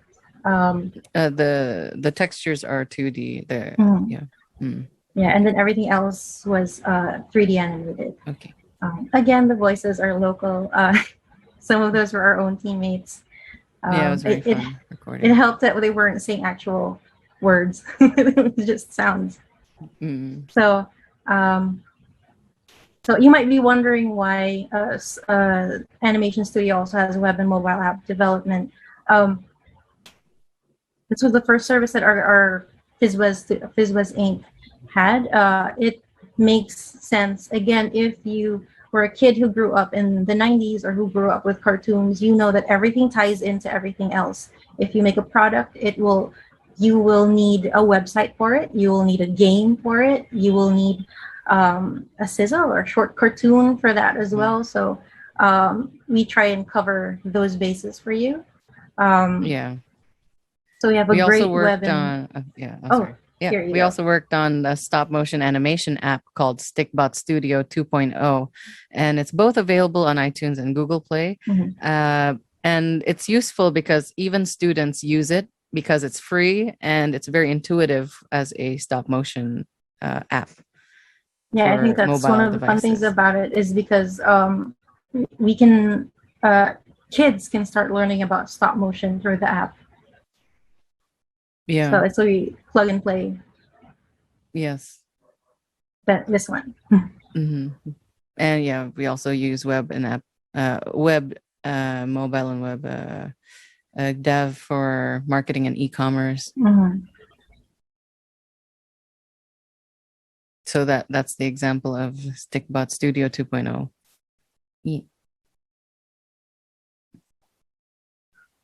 Yeah, so we've had a lot of kids who are using this, and it's super simple. You don't even need to. Even has chroma key. Yeah. Cool. So we also have our content marketing team as well. Again, covering those bases. If you have a product or if you have a story, we'll help spread it to social media or give it a social media presence. Yeah, we also FizzBuzz participates in a lot of events like toy fairs and TofiCon. 2018, 2019. That was pre-pandemic time. This was where we showcased our stop motion animation props and sets. We also collaborate with CAG, Cebu Animation Guild. Sir Imot would know this. We provide talks and workshops on stop motion, character design, storyboarding, fabrication, voice acting, and many more. Yeah. So we are, I think we were developing our internship program, and then we did have to put that on hold due to the pandemic. Although props to Seek Up and all of the other speakers, because they have their ongoing internship programs as well. So those were really cool. But I think for us, we really wanted to be hands-on with our internship programs. We wanted to talk and really be there to discuss with the kids who will be working with us. So we hope we can get that started up again after the pandemic, because that was, I think we already had a program set up and everything. We were so excited. So yeah, but we are open to partnering with local as well as international companies. So please feel free to screenshot this part of the slide. We have our QR code there. We have so many links because we are active on our social media sites. So please share, like, subscribe to our Instagram, our Facebook, and our YouTube channel. So yeah, that was FizzBuzz Inc. in a nutshell. Thanks for listening to us. Yeah, thank you so much. Thank you very much, Lynn and Debbie. Very exciting. I just missed the part when you mentioned the app which you use for creating those materials. If you can kindly share in the chat Stickbot box. Studio 2.0. Stickbox. Stick as in ordinary stick. Yeah, Stick. with a K. Okay. I'll type it in. Stickbox Studio. It's very interesting. Our young people need to actually learn this. I mean, yeah, there's always Minecraft, but this one is another thing, right? Thank you. It's free. Right. And, you know, if we have more time and maybe in the future, we can collaborate in sharing more information about stop animation. This is quite something new to the ears. And I think you mentioned voice acting, something like that. That's also quite interesting. All right. So we're down to our last speaker. Then we'll bring out all the creatives, the wonderful creative, local creatives that we have invited for the second portion for a posterity picture, and then maybe some last announcements after the last speaker. So thank you very much to our last speaker for hanging on. Of course, last but not the least, certainly, because he will be talking about something, again, very interesting to most of us, to practically all Filipinos, and that is about film and part of the creative industry. So let me introduce our next speaker. So our next speaker is a freelance writer, director, and editor. His first short film, Binaliw, was awarded Best Regional Entry at the Gawad CCP para sa alternatibong pelikula at video in 2002 and was a finalist at the MOV Festival in 2005. He has since worked on various local and international films, documentaries, commercials, and music videos in the last 20 years for brands such as Disney, EA, Fox, among other brands for both local and international market. He co-directed the short documentary Masterpiece, which won the Best Documentary Award at the 2020 Sinulog Short Film Festival and the Best Short Documentary at the 2020 Cebu International Film Festival, and is currently part of the Dokyo program of the 17th Cinemalaya Film Festival. He also directed Paburger sa Camotes, a segment in the Cebuano omnibus film Webes Webes, which bagged several nominations at the 43rd Gawadurian, including Best Picture and Best Screenplay. Our speaker currently teaches directing, cinematography, and editing at the Cinema Department of the University of San Carlos. A filmmaker, a content creator, and a rap artist from Cebu. Please welcome Christopher Chris Villarino. My name is Chris Villarino. I'm I'm a director, I'm an editor, I'm a writer, I'm an educator. I was a creative director at one point. I also did motion design. Early on in my career, I was a graphic designer. I was formerly a rap artist, but not so much. But most of all, I'm a father. Okay, not fathering a priest. I'm a father. I have a daughter, okay. And I'm here to talk about my filmmaking journey. But before that, let me just show you. I'll start this talk with a bang, and let me just show you my directing reel from which I set up for last year, but unfortunately COVID happened. And while this is not updated, this has a lot of my work. Take one.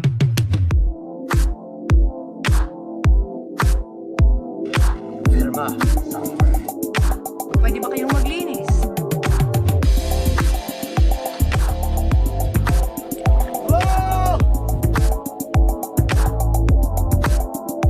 Sa may mas lami, ang litson sa talisay o imong tingo? Ang litson. Naay masayon.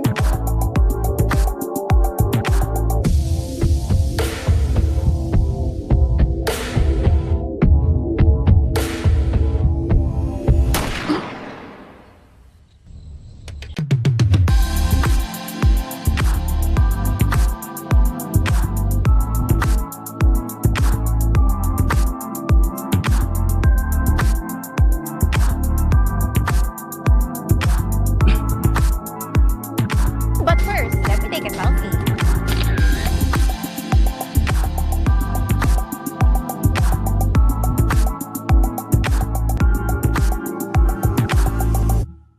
Okay, so my filmmaking journey starts right out of high school in 1995. I was focused on two things. One was music. Like I said, I was a rap artist even back in the 90s, starting in the 90s. And then, so pretty much I was distracted, so to the chagrin of my parents. And so at that time, I was also confused as to what I was going to take for college. But I was sure that I was going to take up film, but the only film programs were in Manila. No film programs in Cebu. So I took up another course, dropped out, and landed in the USC Fine Arts Advertising. And fortunately, I thought, I think I chose, when I finally arrived at USC Fine Arts, I think I chose the right path because it led me back to film via a subject called TV arts. Okay, now back to my music. So we were active at the time, my rap group. And one of the things that we wanted to do was a music video, and lo and behold, nag-abot siya, TV arts, and we got to make a music video. And I'll show you that this music video was the very first video I directed and edited. And this was 1999, I think. And I'll show you just a little bit, because I still have a lot of videos that I can show you.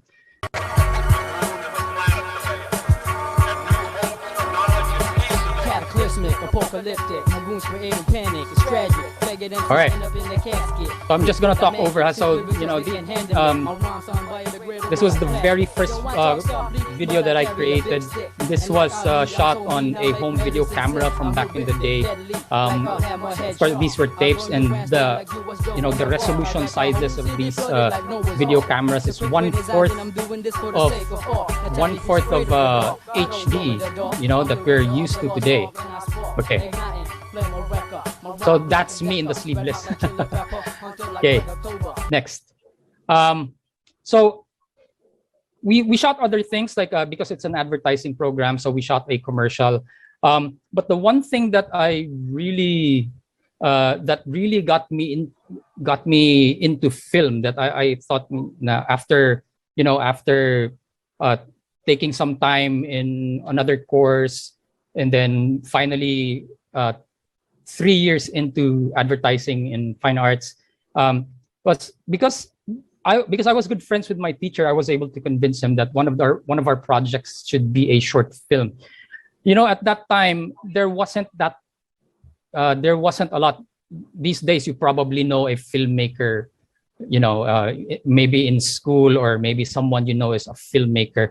There's a lot of filmmakers now, but back in the day, there were just a few of us. But I was able to convince my teacher that one of our projects should be a short film. So that short film is called Binaliw, not Binaliw, because Binaliw is actually a place in Cebu, in Talamban.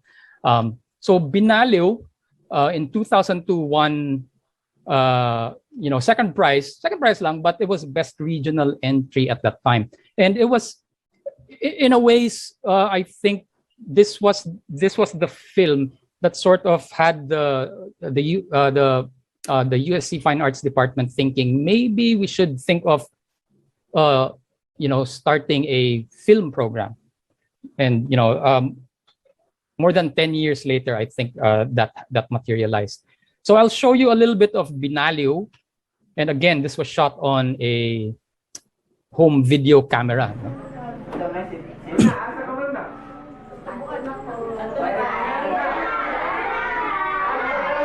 So in a sense, I didn't have any formal training in film. The TV Arts program was really more into advertising. But a lot of what I knew about film at that time, and there was no YouTube at that time, mind you. A lot of film I knew at that time was just by watching, films. Okay, so this was shot in a school in Binaliw, and these students are actual students, Okay. Anyways, so let's jump into my career, editing. So I graduated advertising 2002, and I've been working since then. Actually, when I was still in advertising, I was already working part-time. But I first started as a graphic designer, but I was able to convince my bosses, my bosses at the time, on the first few companies that I worked with, they were advertising agencies, and then I convinced them to, why don't we set up a computer that's capable of video editing so we can offer video production services, and they agreed. And then moving on, so editing has been since then, video editing has been my bread and butter, in a sense, because like 21 years, I've been able to raise my family off just this job, editing. Okay. And, these were, I'll show you my workstations from back then. So this was my first workstation in Bigfoot. And then a couple of years later, my workstation in my edit suite in Bigfoot was 3 monitors, at that time, 3 monitors. This was my workstation. This was a very mobile workstation that I set up in LA when I flew to LA to work on a project. And, I was just there for a month. In 2011, I helped set up a company called Creative Asylum, which was based in Hollywood. I helped set up an office here and put together a team. And that Creative Asylum merged with a company called Modus Operandi. Okay, there's some background noise. I hope that's not me. And then 2015 to 2017, I worked in the Middle East in a country called Oman. And these were my workstations then. And even at home, I've always had, I've always had an editing setup at home, because I was always, I always worked freelance on some other projects. So this was my home setup in 2005 to 2007. My setup in Oman, in my flat. My home setup when I finally came back to the Philippines. I was very mobile for a while. I worked in Tacloban for a couple of weeks, and I just edit anywhere. And then pre-pandemic, I basically just edited on a laptop. But now I'm on a PC. Okay, so one of the jobs that I really liked was working for Bigfoot Entertainment. I was senior editor then. I supervised like 13 video editors at that time. But the best part of that was I was, Bigfoot Entertainment was a local production company that wanted to make films, international films out of Cebu. Okay, and I'll show you the types of works that we did. This is called Irreversi. I'm just gonna speed through this just so we make the 15-minute mark. So this film, I'm not sure if this was released, but this was shot in Hong Kong. We were in Hong Kong for 2 months. And this was shot parallel to a Chinese version. The Chinese version was released in China in about 700 theaters, I think. And I worked on both of them. Of course, I had to learn Chinese now, just joking. Okay, so this is drama. Please. And What do you want? I want you to hear me. I had to, because this was the very first feature film I edited. And a lot of the work I did here was really just based on gut instinct, from having watched films for a long time. And mind you, this is not a that good a film.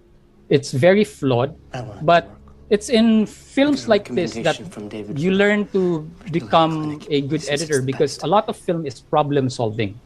A lot of editing is problem solving. And, they make mistakes in production. You as an editor, you have to solve those problems for them. Okay, next. Okay, warning, blood and gore. This is the project that I worked on in LA. This is called Midnight Movie. This film is actually in Amazon Prime, but I'm not sure it's here.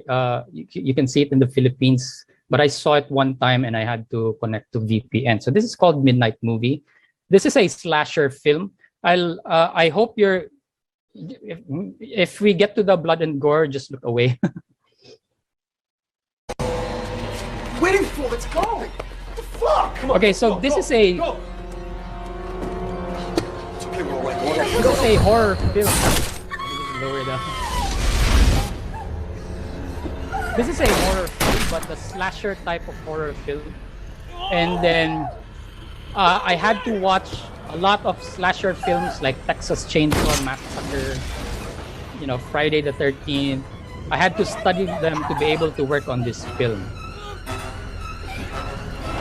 Okay, so that's Midnight Movie. And this was released also in North American release. The next one was shot in the Philippines, and it's by all means, this is not a good film. But the reason I'm showing you this is because of the sort of the business model in terms of film, in terms of film production, how to make production viable in the Visayas. And I'm showing you this because this would have been a great model if they pursued it. This was shot. This was supposed to be an international film set in the Philippines. It was shot in Cebu, and we had to. Well, long story short, we were, the production team in Cebu. We were given all the toys that you could ask for to shoot film, and this was 2008. This was before drone. This was before GoPro. And let me show you this. This is a rough cut of the teaser that I put together. So the music is not the one that was actually used. The VFX here is all rough. Okay, and even the color grading is rough. But this was how we were able to sort of sell the idea to our bosses na maybe this could work. Okay, this is called Deep Gold. I'm proud to announce the largest gold recovery in the history of the Philippines. An airplane the size of a football field just went ripping over San Vicente. What are you trying to say? That Tony took the gold?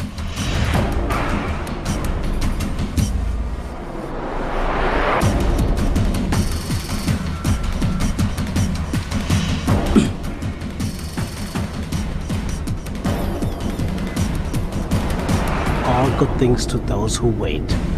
All right, so it's not coming soon anymore. But like I said, that was a rough teaser, no. But the one of the So I think after this project, a few years after this project, so Bigfoot slowed down and stopped doing production. But just last year, or was it 2019, a production from the States shot a TV series in Cebu, and they based themselves out of the Bigfoot studios in Mactan. Okay, now I watched the and this was a big production, and of course a lot of jobs for the people who worked on it. And I watched a couple of episodes. It's called Almost Paradise. And locally you can see it on iWant, and I watched a couple of episodes, and watching it I remember Deep Gold, and like what I said, if Bigfoot or maybe somebody else in Cebu had pursued that model, we could have more of those productions like Almost Paradise. Maybe Almost Paradise could be the first one, TV series, because there's a lot of demand for TV series. That could have been the first, and maybe more productions will come to not just Cebu, to the Visayas as a whole. If we set ourselves up for that. Okay. So I also work for a company called Creative Asylum Modus Operandi, and I'll show you that. So, out of the networks I built, I was able to help, this company set up an office here. And what we did was a lot of motion graphics, a lot of promos for brands like, Disney Channel, EA Mobile. So we worked on game trailers like This Is Need for Speed, FIFA 12, just graphics.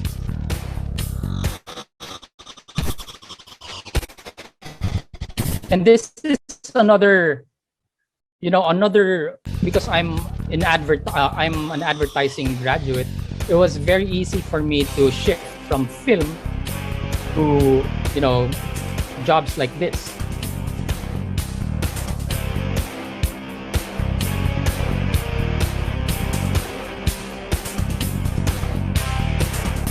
Okay, it's a little long, so I'll skip that. Oh, Glee. Sims. All right, Disney Channel.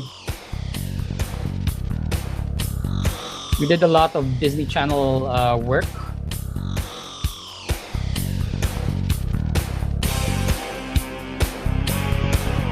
Disney Halloween, yeah. Or I forgot what they called that. Monstober, there you go. Okay. Oh, sorry. Ibalik siya. Okay, now let's get to the, if you can only really call yourself a filmmaker if you're a director. So I'll get to my directing, but throughout my career, directing, I'm actually an on and off director because there's not not too many opportunities for directing. You can't get a full-time job directing. Usually when you're a director, you're freelance. So this is shooting for music video for Urban Dub in 2005, shooting with Moy Moy Palaboy in 2009. I also directed a few projects for Bigfoot, and then corporate videos. And then I was pretty much directing in Oman. And then, like I said, because directing is not a full-time job, I started teaching part-time. And then I also teach at the University of San Carlos now. So corporate videos and all of that stuff. And then in 2019, that's when I was asked by the Binisaya Film Festival folks to direct a segment for Webes, and my segment is called Paburger sa Kamotes. Okay, and so I wrote the script for that. And like I said, if you're really dedicated to film, this is what you want to do, films, right? So skills that you have to learn. You have to write scripts. This is us table reading. rehearsals, shot list. You have to be very exact when it comes to what you want to what you want to shoot. This is our location. Okay, and you know, camera testing. This was the camera that we used to shoot our film. Okay, and during the shoot proper.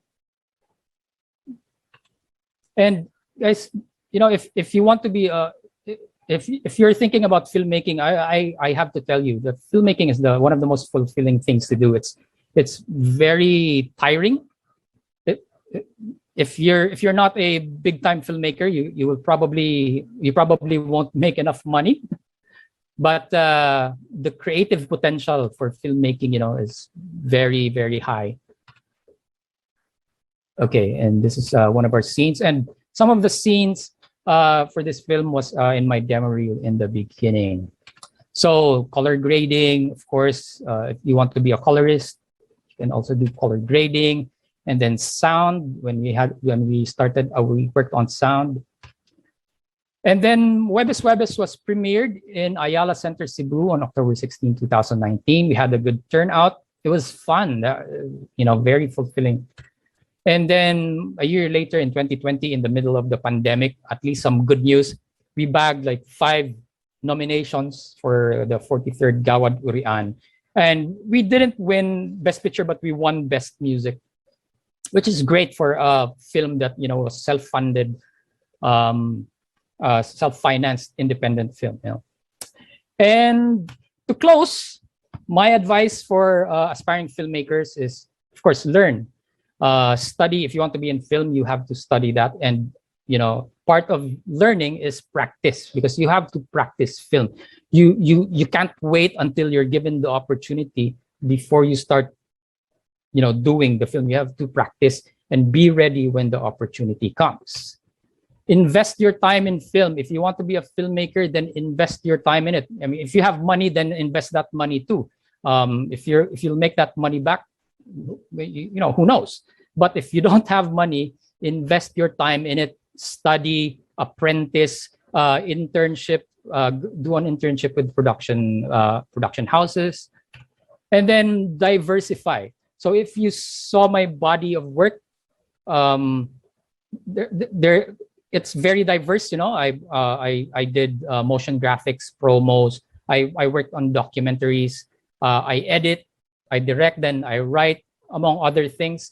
So, because, you know, filmmaking is not for everyone.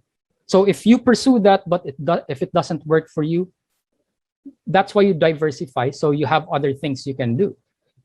Like during this time of pandemic, there's not much shooting going on, you know. You still have to make a living, okay? And then create your own opportunities. And by create your own opportunities, there's a lot of ways you can do that. For a filmmaker, make as many short films as you can and submit it to film festivals, and who knows, you know, your work will be noticed. And if not, maybe start your own film festival in your own for your own community, and it can start there, and then maybe it will grow, because regional film is really getting stronger now. And with that, I close my short talk, and thank you all for inviting me. You can see a lot more of my works on my website. Then thank you very much. Thank you very much, Chris. Thank you very much. Such an inspiring journey you have there. No, I like what you said. Invest money if you have money, but if you don't have, invest time. That's very, yes, very important to really hone your skills. And I like what you said, diversify. I think most creatives are really people of diversity. No? A lot of creatives are into so many stuff. Maybe that's the nature of creatives. Okay? So first of all, we'd like to award the certificate of participation and appreciation to Steve Abanto. Okay, so thank you, Steve, for joining us. Thank you so much. We were very inspired by your sharing of your story. You are, for me, the typical artist, no? Yung sabi mo, silent ka nga. Pero talagang deadly din kahit silent because Overshared. you have a lot of portfolio to show. No? So how many years ka na, Thank you. in this field? At what age did you start? In the digital arena or terrain, I started after art school, which is around 2013, I think. Okay, so I bet you were very young at that time until now. No? So yes, let's take a picture of you together with your certificate. This certificate of appreciation is given to Steve Abanto for sharing his valuable knowledge and time as a resource speaker, signed by Ms. Dana Fortunato, Convention Lead, and Michael Chulim, our President. Yan. Thank you, Steve. All right. So Thank you so much for having me. Thank you. Now we would like to call on Mage Anfoni, the founder and of Art 6200. Okay, so Mage, you said you're teaching, right? You are No, I'm a full-time software development engineer. Oh, okay. For a private company or freelance? Private company. Oh, okay. So, Dumaguete is blessed to have you as a part of the creative ecosystem because you are an aggregator and a catalyst. All right. So, the same certificate of appreciation is given to Mage Anfone for sharing valuable knowledge and experience as resource speaker in the Visayas ICT Virtual Conference. Signed by Ms. Dana Fortunato, Convention Lead, and Michael Tulim, NICP President. Thank you, Mage. More power to your community. We hope, I hope we can collaborate, no, in the other side of the island, here in Negros Occidental. We can actually do something, maybe a collaboration for Negros Occidental and Negros Oriental. All right, so yes, thank you. Now I'd like to call on graphic designer and illustrator from Cebu, Mr. Winston Kangsuko. Hello. Hello. So now we will award you with your virtual certificate. Certificate of appreciation is given to Winston Kangsuko for sharing valuable knowledge and experience as a resource speaker this 26th day of August here at the Visayas ICT Virtual Conference. I hope to all the speakers who are present here, please join us again next year sa Creative Congress, the 6th Creative Congress. Next year, we promise you whole day na tayo. Yung creative lang kasi whole day na eh. So, marami kasing mga speakers. But this morning, we had PEZA and BOI as speakers. Ilalagay natin sila lahat sa first day. Yung second day, puro na creative. Atin lang na araw para hindi tayo makapos sa oras. So, Winston, thank you very much. Hold on. Thank you. We'll just take a picture of you and your certificate. Ayan. So, the certificate is given and signed by Dana Fortunato, Convention Lead, and Michael Chulim, our NICP President. All right. Thank you very much, and more power to your creative journey. Now we call on our next speaker who spoke about 2D animation, founder of Emotoon Studio, Fillmore Imot Amodia. Fillmore, I wrote down your I wrote down your tip here. Maganda to. To all animators, be kind, be nice, be honest. Talagang very important yan, yung tatlong yan. Nobody will help you, Correct. Attorney Giselle, if you're not that, you don't have the right character.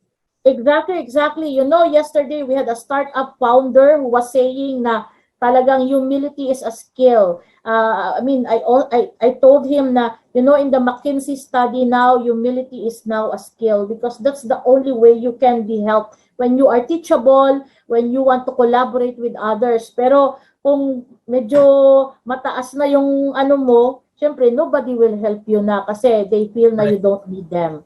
So Imot, thank you very much. More power.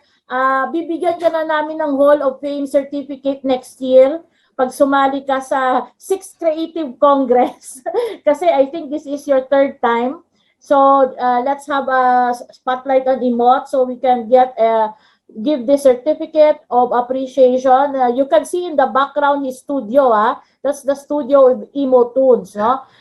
Fillmore, Emot Amodia for sharing valuable knowledge and experience as a resource speaker this 9th Visayas ICT Virtual Conference, given and signed by Dana Fortunato, Convention Lead, and Michael Chu Lim, our President of NICP. Thank you very much and more power.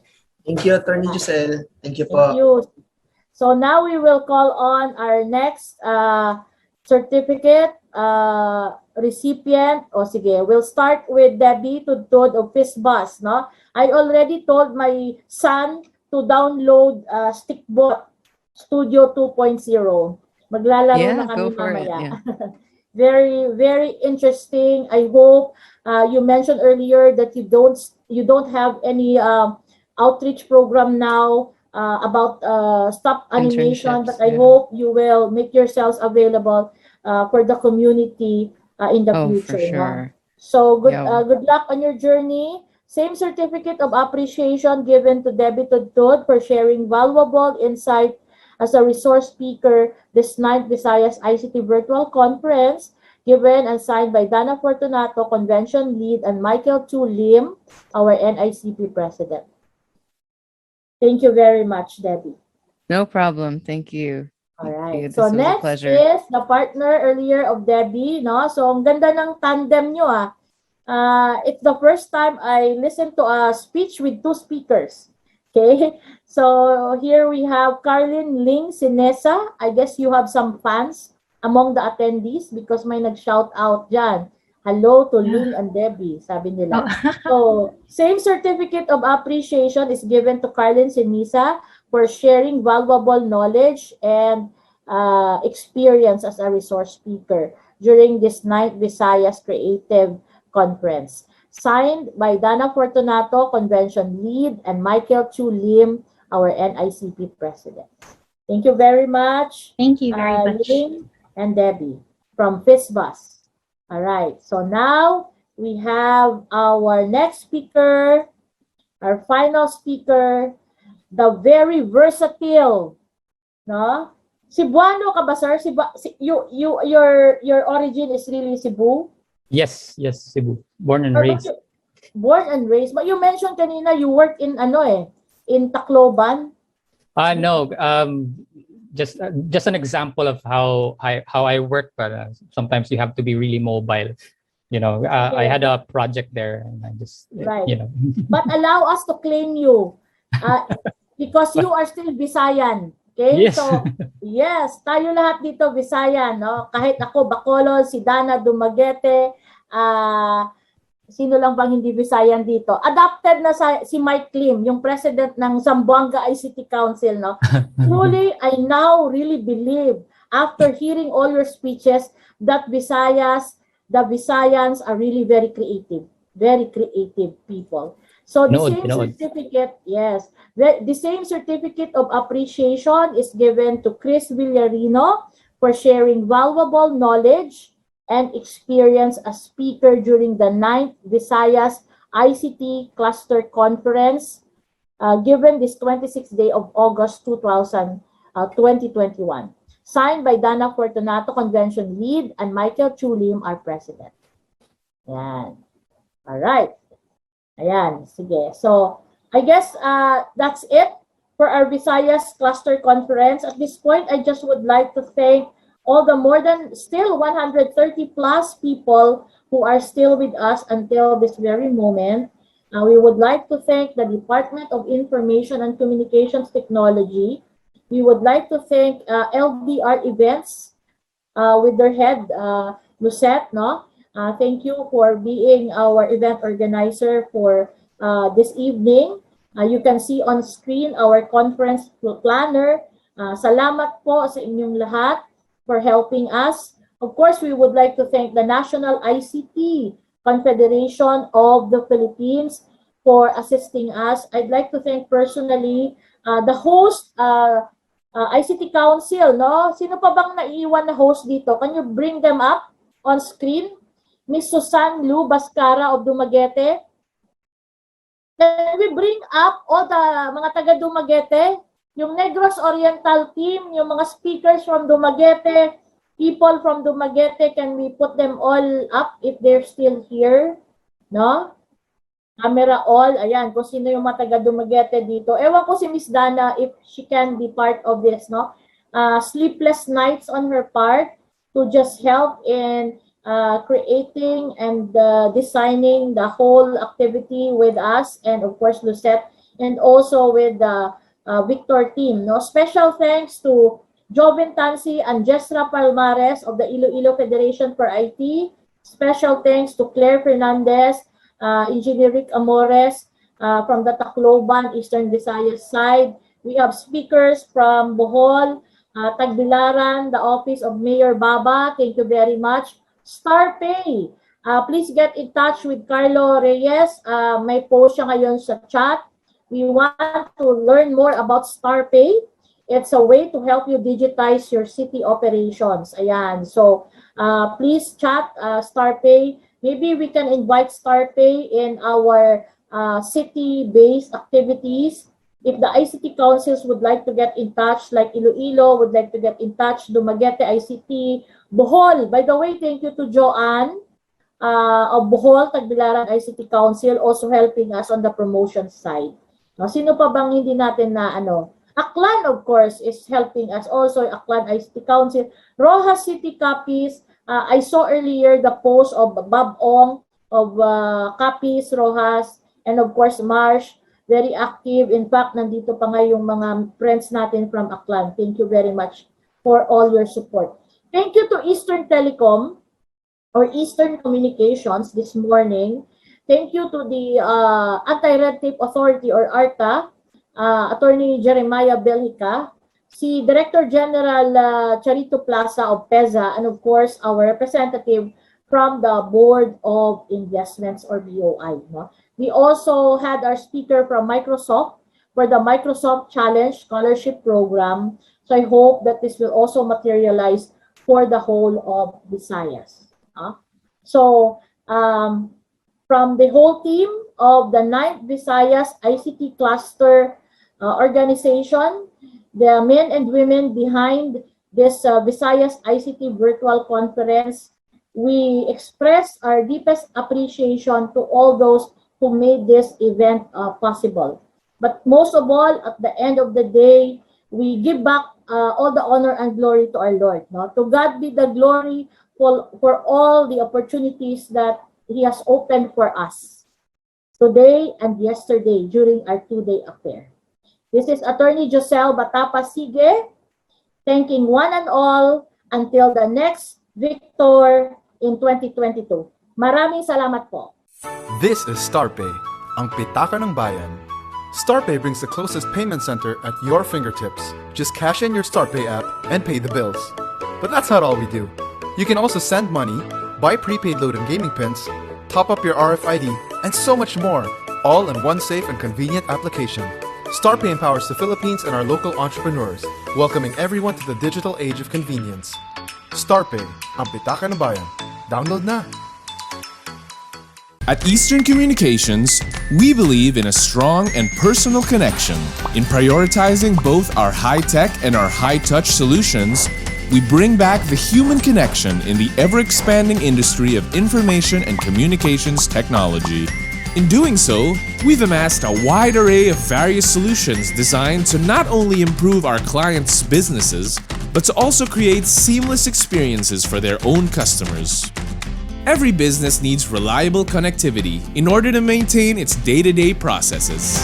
These are only some of the many solutions and services that Eastern Communications has established over the years for our many partners. And while we still have a long way to go, you can be sure that Eastern Communications will continue to be your partner and take you from where you are now to where you want to go.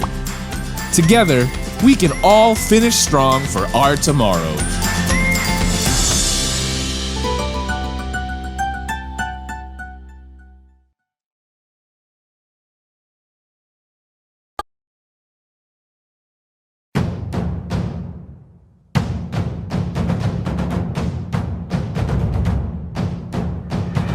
This land simplicity, where nature is divine.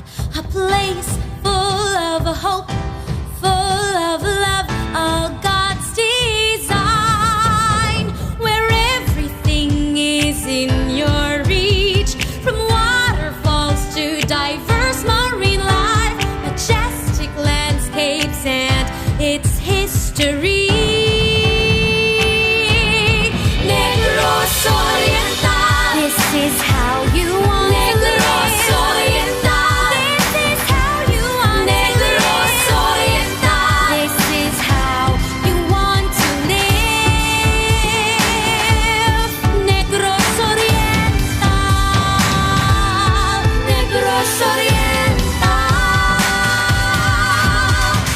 land of gentle people, where education is at its best, rest and relaxation at its finest. Let's swim with the turtles in Apple while we're snorkeling, or watch the dolphins in Bais, whether it's the beaches in Darwin or hot springs in Valencia, you're in paradise. Safari in Amla, Lake in Cebu, and Lake Balanan in Chateau.